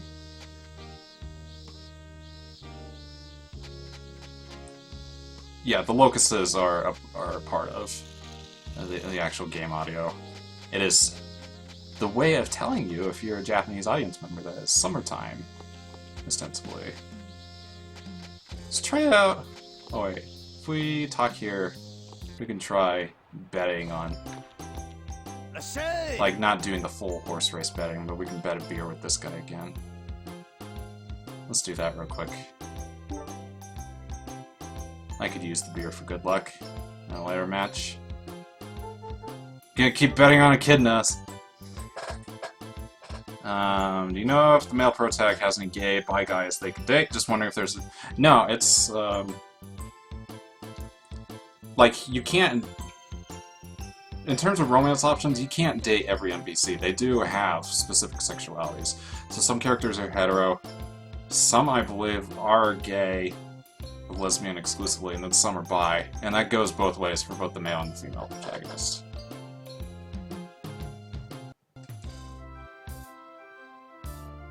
I'm just gonna fast forward through this, we lost the black alien one.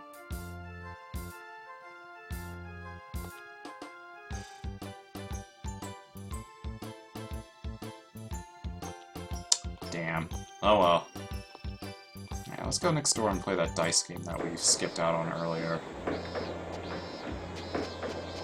think it's this place. It's one of these restaurants. Yeah, it's this place. Alright. Let's take our spot at the table. I think if we formally trigger it, we can ask for the rules. Come on. Come on. Let me join you. Chinchirorin. There's an English name for it, but I can't remember what it is right now. One of you might recognize it once we play the game, though.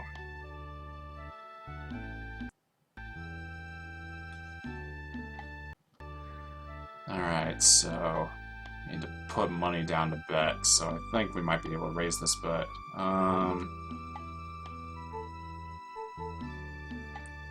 Okay, so we can change our bet. We can turn on and off the displays. Okay. Got a little bit of money to spare. Let's put a little bit more into it. We can max out at 200 tamas, apparently. 16 viewers right now, higher than I would expect for this game. You're right, I wonder what's up with the surge, Elvis. Surge.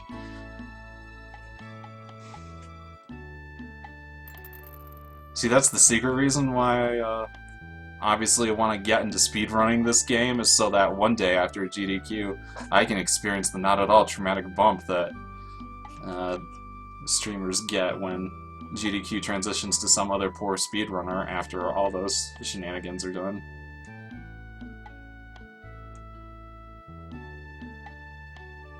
So I want to say this dice game is... Okay, wait. Let me read this real quick.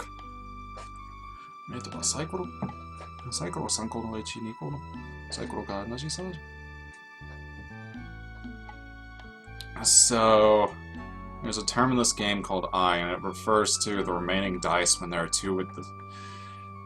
When there's a situation where there are two dice with the same value, and one dice that's not, the different die is referred to as an I.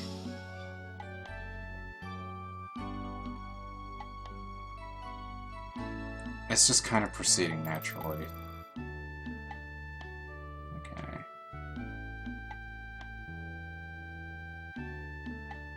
Huh.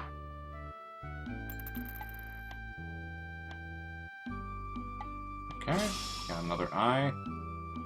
And one of the other guys, the oldest guy won, I think? Okay, so I think these are... Okay, now it's our turn. So, these are different ways that we can throw the dice. So, we'll just play it like Yahtzee. We're gonna shake the fuck out of this.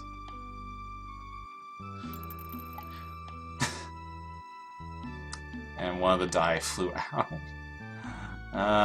Okay, so we lost that. This is an actual game of some sort. I'll have to just actually go look up the rules for this afterwards.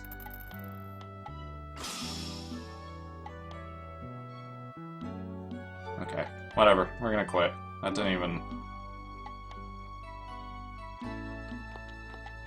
That didn't even kill time!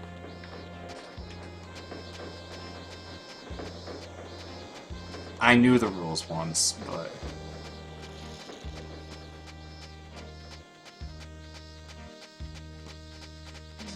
Oh, you needed to make up a rule for when a die flies out. Yep. Yeah, I made up the rule where I lose the match. Clearly. Is there anything to do behind here? Nope. Is there anything to do up here still? I think there's only stuff that goes on at night. I always forget to visit this place.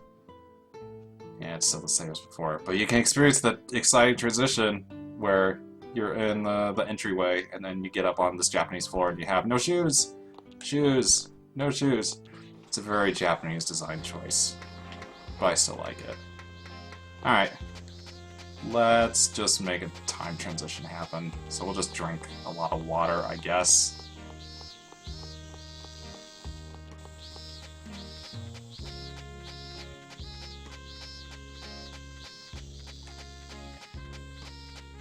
Alright, let's go talk to this guy, and we'll just employ our usual tactic of drinking a lot of water for hours on end until it is nightfall. Yeah.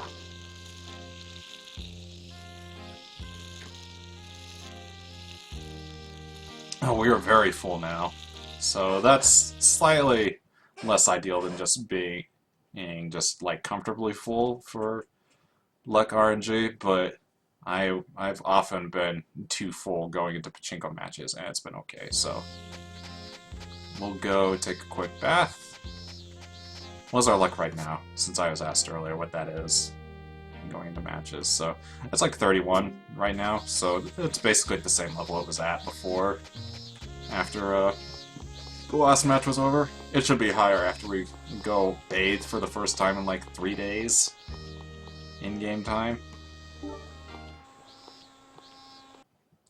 Take a drink of water whenever Pepsi Man takes a drink of water, whenever Hanabi takes a drink of water.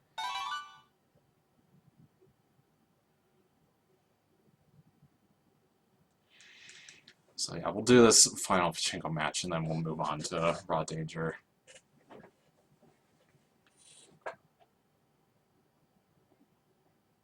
I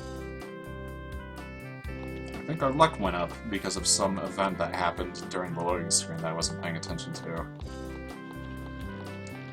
Our camera at the ground to improve the frame rate a little bit. Okay, there's the bathhouse. Go in. I'm gonna keep the horse head on if we can. While bathing. I hope it lets us keep it. That'd be really good. That'd be real good. Let's keep it, let's keep it, let's keep it, let's keep it, let's keep it. Fuck. It doesn't even let us keep our glasses on. I can't even bring up the Posman. Need to fly back to Japan and get a refund, man. Time to bathe passionately again.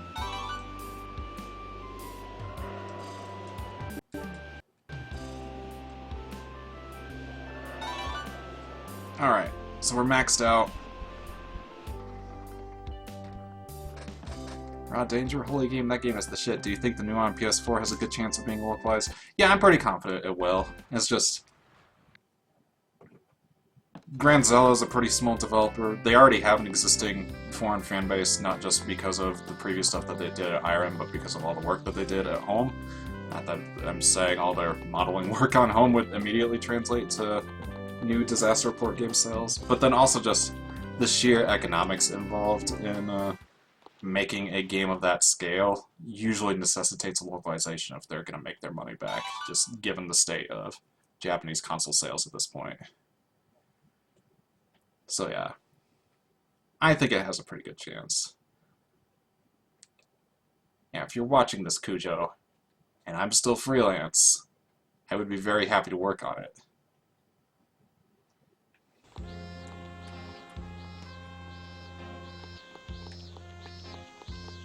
Nenのために九条さんが見てくれているのなら、もしも絶対説明都市4の英訳にはまだ翻訳者がいるのなら、私はフリーランサーなので、まあいつでも連絡してもよろしいですよ。よろしくな。If it gets localized, I really hope it gets a better localization than 1 and 2. I think that's pretty much by default. Like, H-Tech doesn't really do jack shit at this point. They exist as a company, I think. But I think the terms of the Disaster Report acquisition, if I read that Japanese press release right, made it sound like they have the global rights for everything back, so I think they'd be able to renegotiate localization rights again. I personally think it'll probably be like a company like XE that does it. It seems to be in their wheelhouse because sometimes they diverge from RPG stuff, and I think it would fit in pretty well with the brand that they cultivated. I could see a couple of other companies doing it too. But yeah, I'm pretty confident it'll happen. So, what is our luck right now? It was 31 earlier, what is it now? It is 35, so... yeah, that's about as good as it's gonna get for this point in the game. Actually, let's save our progress too before we engage in this Pachinko match.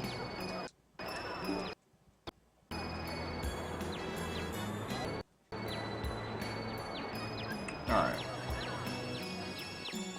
Talk to the sunflowers, because that's what you do.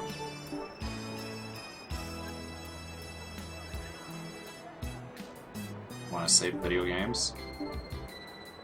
And this time we've actually got our Dr. Horse persona on. Alright, so I think this match might be another one of those multi-man matches, but we'll see.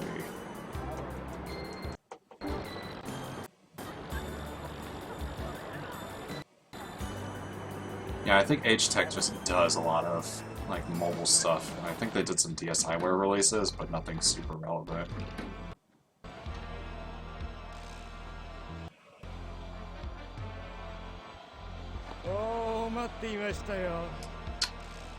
This dealer guy's been waiting for us, kinda.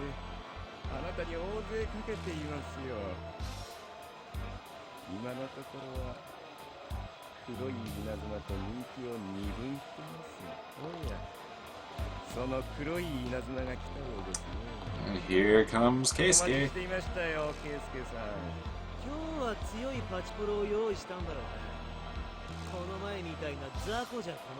It's like, you better prepare somebody stronger for me to fight against. If it's another weakling, you're gonna be in real trouble, buddy.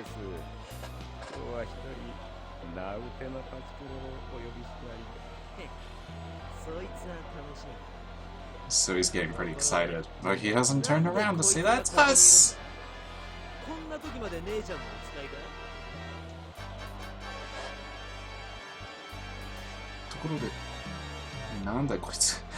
So he's like, why are we here? Like, why is this lady bothering to spend her time here right now? You just tell him, I'm your opponent. Let's hope we have a good match.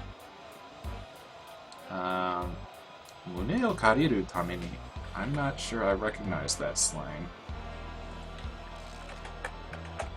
Mune o kariru. Mune o kariru. That's pretty funny. So Mune o kariru is like, it's Japanese slang for when this sumo wrestler in training wants to practice their moves on a senpai, so this is actually pretty condescending. You can kind of tell him off for being a hotshot, or you can just kind of just laugh at him and whatnot. We'll just play it straight. I'm your opponent today, Buster.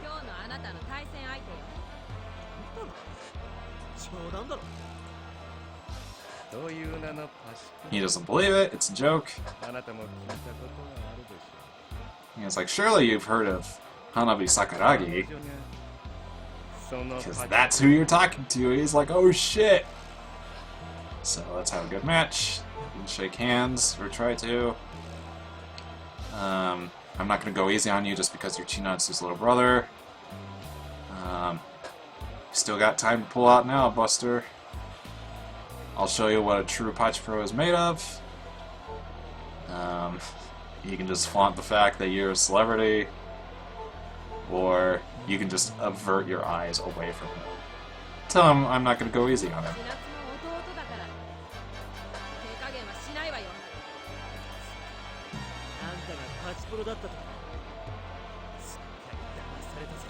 He's still real surprised that we actually know our way around a pachinko machine. He's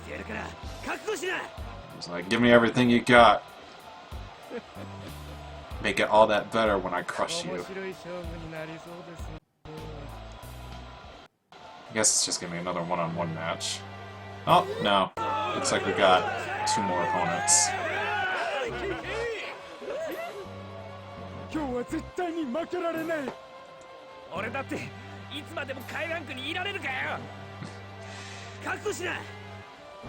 Just these other nameless NPCs that want a shot at the top. I would go easy in Pachinko match. I guess I just lose or not use my power. I don't know, man. So here's our usual, like, final, like, hype dialogue choice. So we can be like, we can be polite about it and say, hope we have a good match. You can breathe deeply to calm yourself down. You can pray for victory.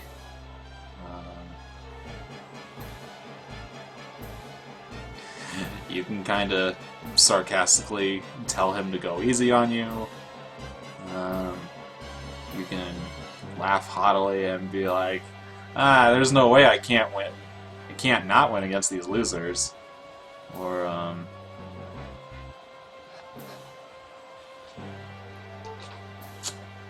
you could just say, try not to bore me, which I think that's my favorite.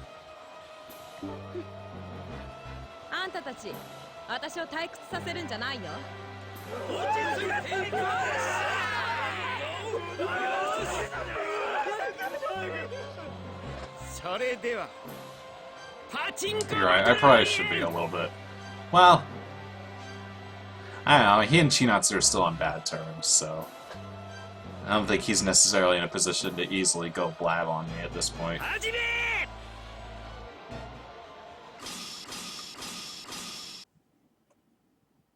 You know, I'm surprised we're getting ZZT4 at all. I thought for sure that after the disasters that's happened in Japan post-apocalyptic game, pretty much done. Actually, it's kind of interesting in that right after they announced the cancellation of that game, which my understanding is it was mostly just the game wasn't coming together technically. Like, those of you who've played those first couple of disaster report games know that they had trouble with frame rate and stuff, and PS3 wasn't an easy game to program for. But certainly the politics of the situation didn't make it better. But point being, okay, I'm just checking the rules real quick. When they announced the cancellation, they actually got a lot of letters from fans asking them to reverse that decision, especially because those games were actually getting to be pretty educational. Like 3 especially actually has a pretty big emphasis on, like, here are survival manuals for how to survive disaster situations like the ones presented in this game, and there's anecdotal evidence that those games actually saved lives during Tohoku. But yeah, considering the weird politics at IREM that happened around that cancellation in Steambot 2, it was definitely looking a little bit murky as to whether he would, and by he I mean Kujo, would actually get his series back, or at least in a particularly expedited manner. He established Granzilla with the explicit objective of making disaster-themed games anyway, and I think he would have gotten to that point eventually, but yeah, it was kind of a little murky, and I think the way he's talked about it since announcing the retaking of the license, he spoke as though that experience of working on home items and whatnot for those first couple of years as Granzilla was actually good for them as a team, I guess, in terms of coming up with like a pipeline for knowing how to develop HD assets and whatnot. Because I think the reports coming out of that one Tokyo Game Show for Disaster Report 4 made it sound like that game was pretty shaky technically. Especially, I mean, it probably wasn't.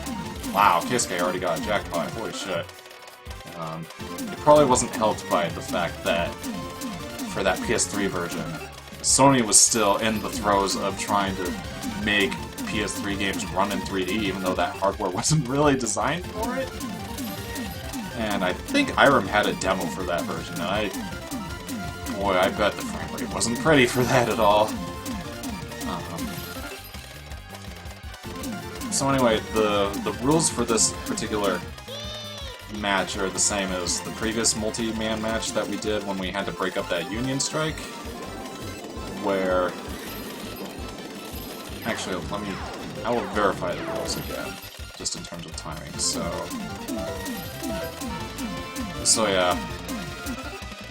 Basically, every X amount of seconds, the person that's currently in last place will be dropped. So the first time it'll be, after 10 minutes, whoever's in last place will be dropped, and then after that it'll be every 5 minutes. So we got another like 20-25 minutes of hot Pachinko. So I think it might be a matter of story stuff that Keisuke is actually supposed to have such a large lead.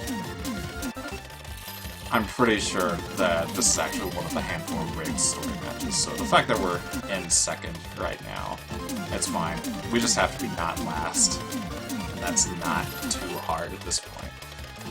So, while Pachinko's going on, let's turn down the volume for that.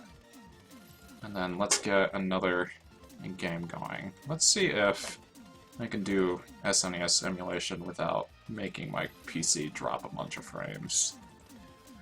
What do I even have on here? Oh man. Oh, that's right, but I have Higan for my emulator, and that's pretty PC spec intensive.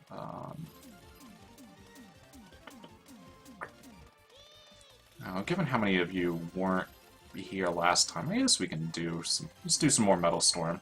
Let's see if we can actually progress in that game.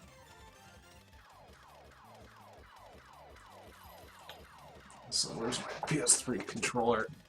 There it is.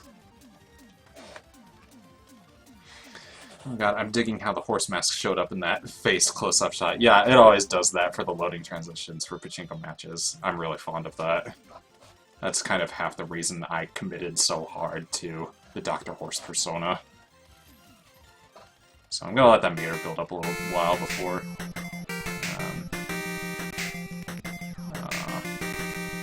before using any of the actual power. So, Metal Storm, if you weren't here for I guess the first stream where I had a bonus game, Metal Storm is basically like VVV, where you can reverse the gravity, but unlike VVV, when you do that, it reverses the gravity for the other enemy characters too, so it has interesting implications on puzzle solving and stuff. It's a pretty hard game, but I really like it, and... Oh, we got a jackpot really early. That's actually pretty surprising. I forgot to turn on the RNG mode, so it doesn't really matter. We'll zoom out on Maureen, though, so you can look at her fish friends hitting on her.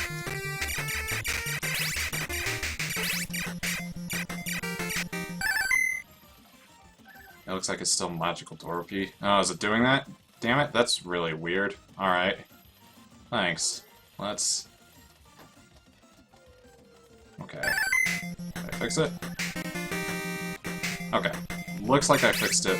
Let me know if it's still showing up weird. Thanks for letting me know. Let's...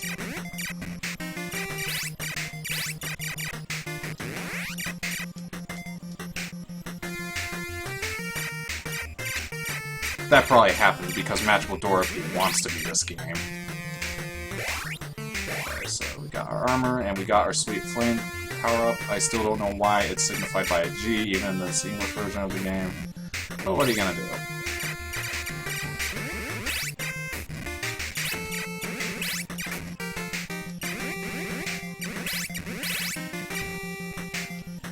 Ah, I lost my armor.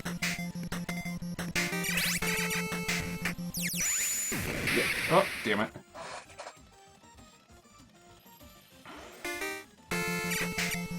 So we got a pretty solid lead on the other characters that aren't rigs to win, ostensibly. I think what's supposed to happen in this match is that it gets down to me and Keisuke, and then like some outside interference happens and the match is called off or something. So I'm not too concerned regardless about things being rigged.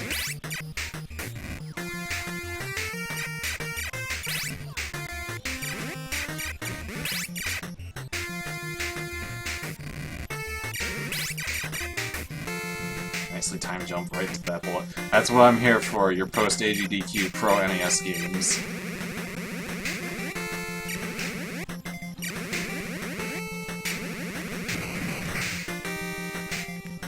Ah, I lost my armor. Okay, we got our power-up shot. First boss isn't too bad, so the fact that I lost armor might not be a clincher, even if I have to talk while playing. One can hope.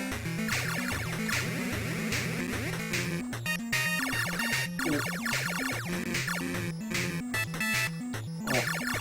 Okay. Yeah, there's a way to clip your shots into that protrusion so that you don't actually have to flip up. I got him first try.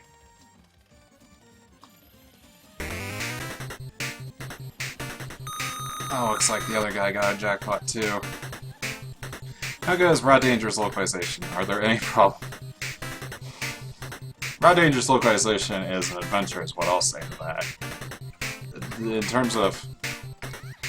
Oh, look, it's Sam, I think is the green-haired guy's name.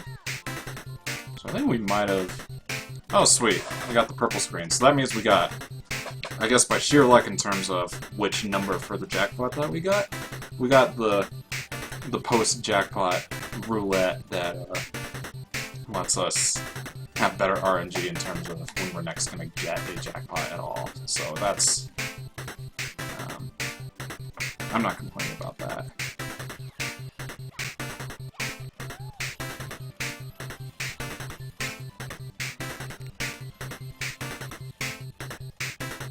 Come on. Okay, yeah, so like in terms of like the raw script, if you take out... The main issues that people tend to have with the game is that most all the characters are made blonde without having like facial structure stuff changed and whatnot to like even make it remotely possible that these characters should be white. I mean, putting aside the fact that like changing the ethnicity of characters is really dodgy for obvious reasons. And then the voice acting is kind of... It goes interesting places. And we got another jackpot already, so... I haven't even had to use any of my powers. Yeah, the voice acting is very interesting too. And then... Like, that aside, like... The actual text translation itself is, like, pretty okay.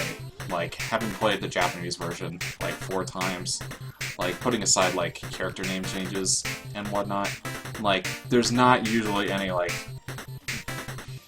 It's not a super great translation. It's, like, a little overly stale for what I would like, because I find the Japanese script to actually be pretty good for what it is.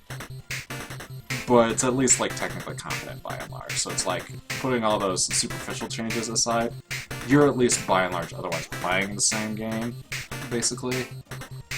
Although I would argue that the fact that they did change the ethnicity does change the emotional impact of some portions. Like, I find the Disaster Report games, when you play them in Japanese, to actually be kind of...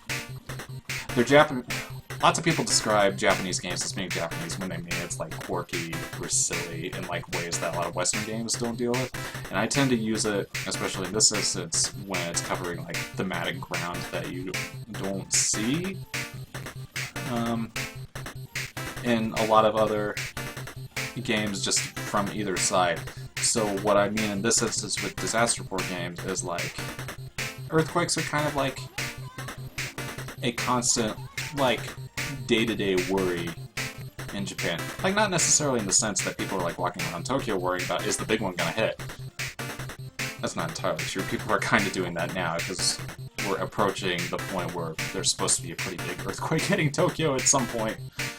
But just when you have those original Japanese characters still in, if some of the existential stuff that those games deal with feel a little bit more authentic because it's dealing in worries that people in Japan have dealt with in recent years and whatnot. And it was... those games were a powerful experience for me when I first played them, which was basically like a year after the Tohoku earthquakes. Like, I wasn't in Japan when those happened, but someone who considers that place home, like, it wasn't great emotionally seeing all that happen. So, when you change the ethnicities of those characters, I think it makes parts of that game hit in different ways that I don't think Kujo and company would have ideally wanted if they had their way. I'm guessing the call to change the ethnicity was probably not theirs, if I had to guess, given things that he's said before. But,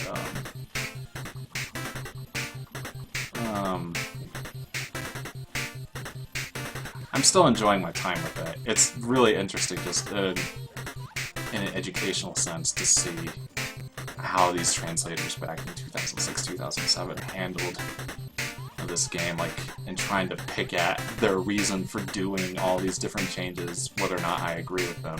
Because it helps me do my job better. Because sometimes I have to deal with issues of potentially, oh wow, I think we got another instance of good RNG for Pachinko stuff. Yep, purple background. I'm not complaining. So yeah, it's... I'm glad I played Raw Danger in Japanese first. Because I feel like it gives me a better sense as just a translator and a player for what the original intentions of parts of that game were supposed to be.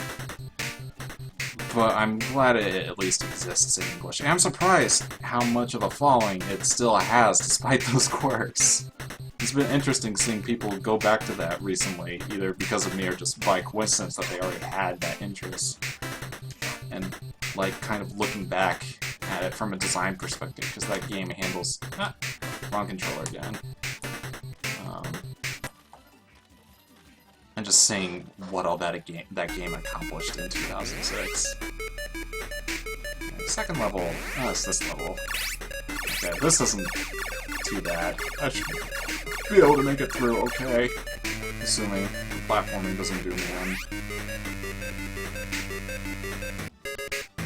Alright. So, there's a P on there, and a B there. I think I can still get upgrade shots. Go for it.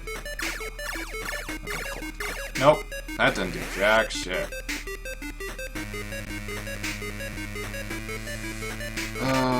Jump, jump, jump. Those are insta-kill. I think maybe you can take a hit if you have the armor, but I don't in this instance. Let's go down. Damn it! I didn't commit to the A button hard enough. Okay, so it's just me and Keisuke at this point. I'm gonna trigger powers just in case they actually expect a victory to happen.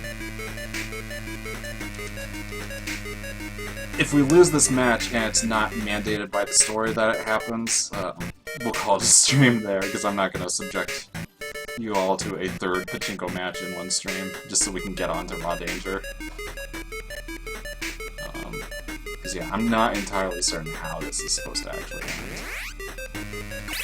I guess we got yet another jackpot at some point.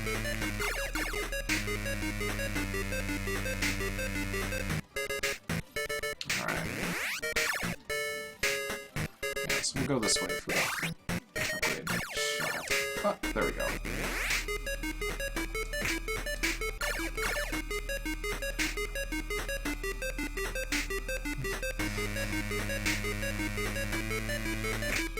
He's just been going to the bathhouse like every time of day for max luck and just staying constantly full. use this Pachinko match as an opportunity to make dinner. I totally did that when I originally, damn it, when I first played through these games too. There's a lot of podcasts listening, and I totally made dinner while grinding out money. Super lucky. I think that is supposed to bode pretty well for RNG, if I remember. You're not an insufferable backseat gamer. I appreciate your assistance in helping me through the odds and ends of that game.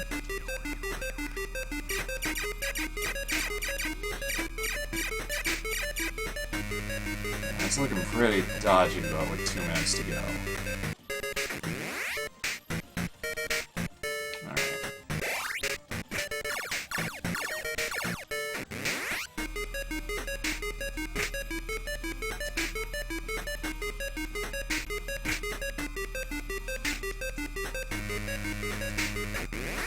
If I wanted truly insufferable backseat gaming, I'd be hosting a Dark Souls stream instead.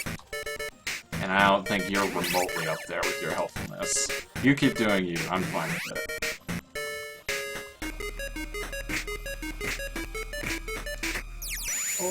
Oh, damn it! That was like the level transition right there, too. Damn it. Do I know that one of Akira's areas is normally inaccessible and raw danger, but you can glitch into it? Yeah. I read that on TCRF. I keep meaning to check it out, and I think it's supposed to be accessible in ZZT2, right? But for whatever reason they made it inaccessible in the localized version, and I wanted to see what was up with that dialogue. I know that there's also once I get through this area. Okay. I know also in Disaster Report there's that, like, item in the out-of-bounds area. Marty's letter. It's something about this area, man. There's the letter that you can get from Marty as well.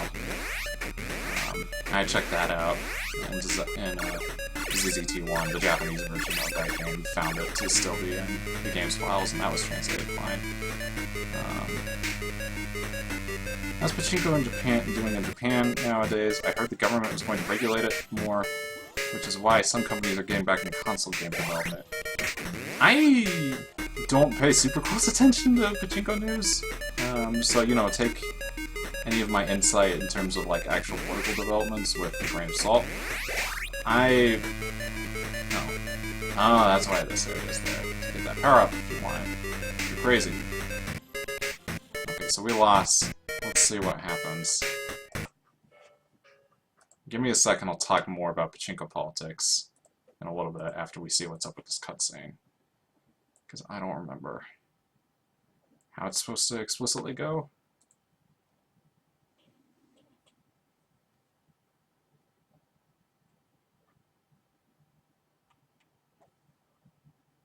Yeah, please remind me on that area, because I'm curious, because I don't... It's been a while. I did some exploring the last time I played through the game in Japanese, but I don't remember how much of it I did as Akira.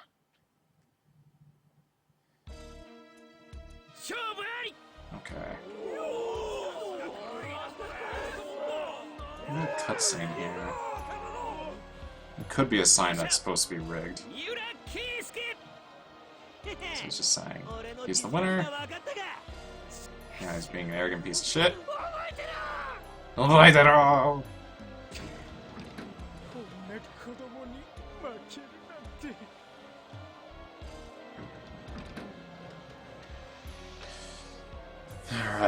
Okay. Yeah, the fact that we're getting dialogue choices seems to indicate that's supposed to be rigged, so we can admit total defeat. We can tell him that there will be payback. We can kind of be glum about the fact that we lost to a guy like him. And just say that my luck wasn't particularly great, all that. Wasn't particularly great today. Or we can just kind of... We can hit the floor and just be like, why?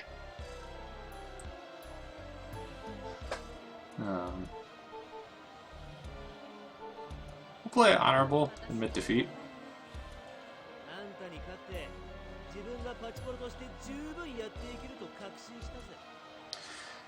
So it's like, if I can beat you, that means I must be pretty good as a pachipro myself. So now he's definitely not going to go back to the theater. Okay, yeah, I remember this cutscene. This is supposed to happen. So, let's see. And he's just being like, you better make sure that Chinatsu doesn't find out that you're pachipro too.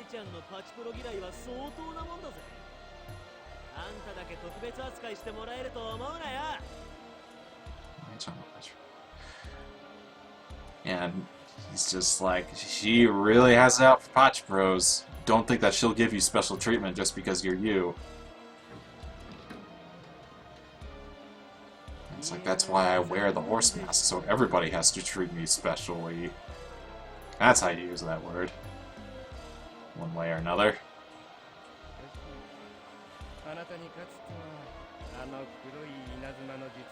So, he's just reiterating that Keisuke is really hot stuff if he can actually beat you. But we're still going to get a little bit of quote-unquote fight money out of it. So, oh wow, not bad. We got 20,000 Tama out of it. That's more money than we've had up until this point. So, I think we all know what that means. We're going to buy ourselves that skeleton to make ourselves feel better about this loss. And then our Shirabado went up 1,200 points. Okay. Oh yeah, another thing that's worth mentioning is that the pachinko parlors will be populated by different NPCs at different times of the day, so sometimes you'll have different characters to challenge and whatnot, and that can affect when and how you unlock the various pachipro powers as well. We got another cutscene.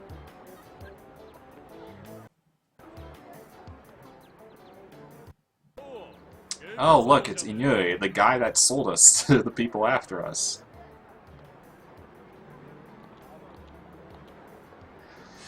So we can get real pissed. Why'd you do that? Why'd you sell us out? I want to hear an explanation. Do you know how much I went through because of what you did?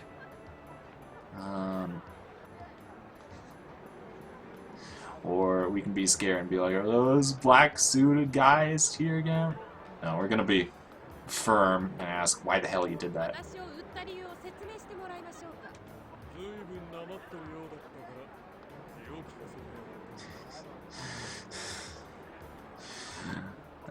He just thought that things were going a little bit too easy on us and wanted to up the ante a little bit.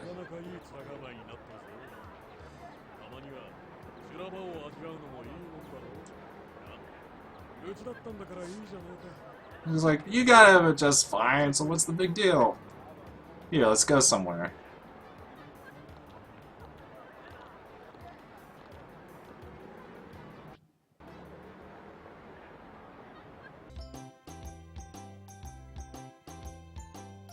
And we're back at that Chinese place that we ate at earlier.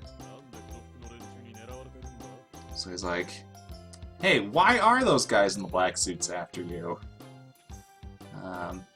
Because they think I rigged the game.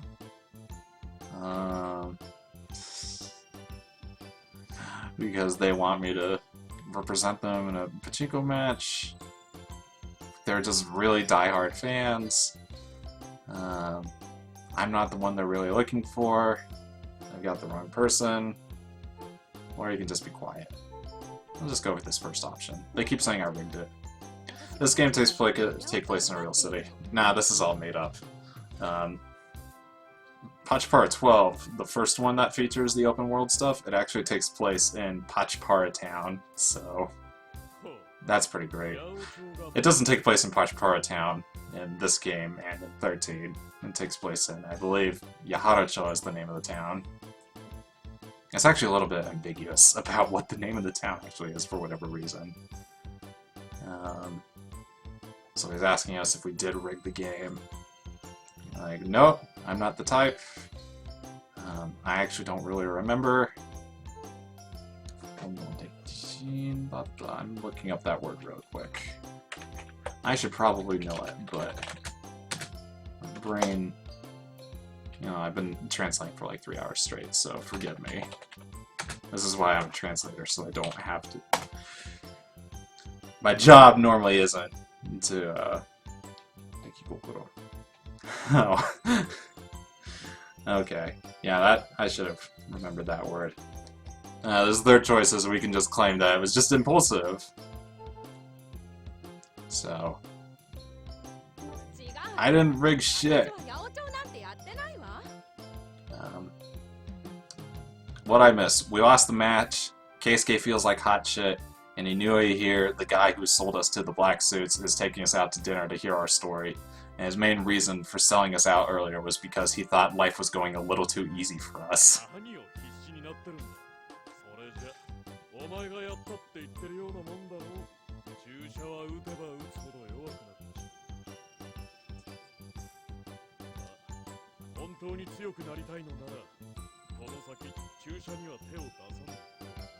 And he's lecturing us about not cheating, even though we didn't do anything.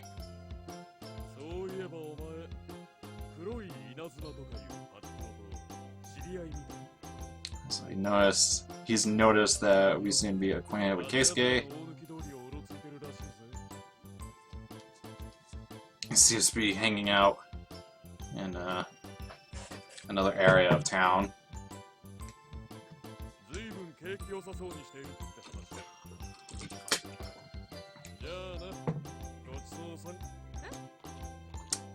And he leaves the diner without paying.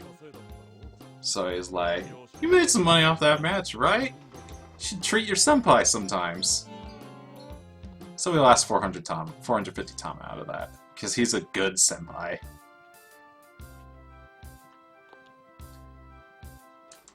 Alright. Let's go buy that skeleton and go home so we can feel better about ourselves.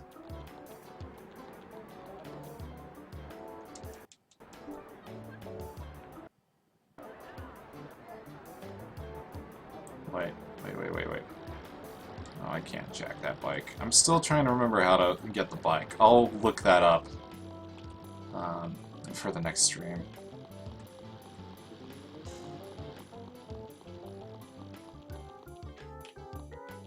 Actually, you know what we're gonna do so we can save a little time, is we're just gonna take the train back. Yeah, you can never see the other characters. Well, I was about to say, you can never see the super mirrors for other characters, but that's not true for one-on-one matches. Yeah, you can't see it for multi-man matches for whatever reason, but they're definitely there.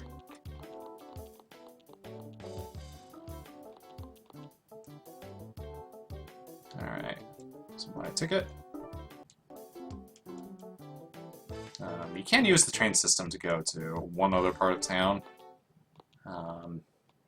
It stops being useful once you have a car, basically. And even then, I tend not to use it a whole lot. And on the way back home, we picked up 10 tama, and our luck just went up 6 points.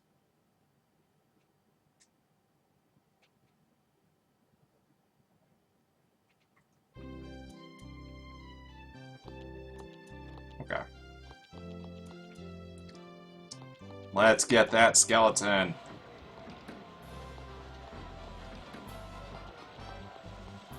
And then call it for PachiPara, and move on to raw danger. There's the skeleton. Oh man, we can afford both the skeleton and the aquarium. Let's do that. Yeah, oh, and let's get some curtains. Let's get these pink curtains. Alright. Today was a good day.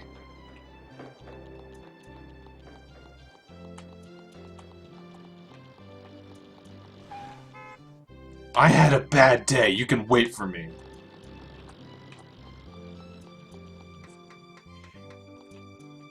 They probably only stopped because they thought I was a horse, let's be honest.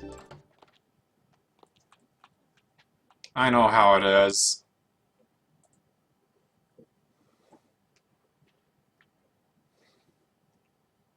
Reminds me of how I spent a summer in Australia one year in high school. That was pretty fun because I went all over the place for like a month and some change. I spent a couple of weeks doing a homestay out in rural Australia, and that was really interesting because so I live in Colorado, so I'm used to having like deer and shit show up on the side of the road at times and like crossing and stuff, but in Australia it was kangaroo, and it was very interesting to deal with the prospect of there are so many. Let's have the skeleton keep watch over us alongside Shinatsu. What do you say? And let's put up some curtains. So yeah, in Australia you would just have like kangaroos, like there were just like herds of them in the town that I stayed in, and they would like block the road and shit. It was just really weird to like just see these animals that we see as exotic in the States, and they'd just be in packs in this town, and there were just so many of them that they were just considered a nuisance by the natives, and I always just found that to be pretty funny. Let's take a quick look at our new shindig. You can look in first person if you hold the X button. So there's our sweet skeleton, our TV, and our futon, all of our nice pictures.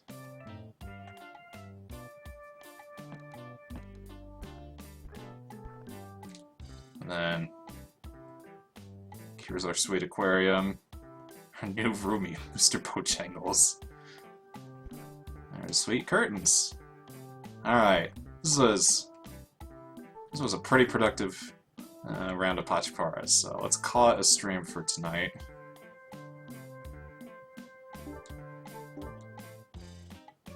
And now, let's make our way onto Raw Danger. Actually, I'm gonna hit the stop recording button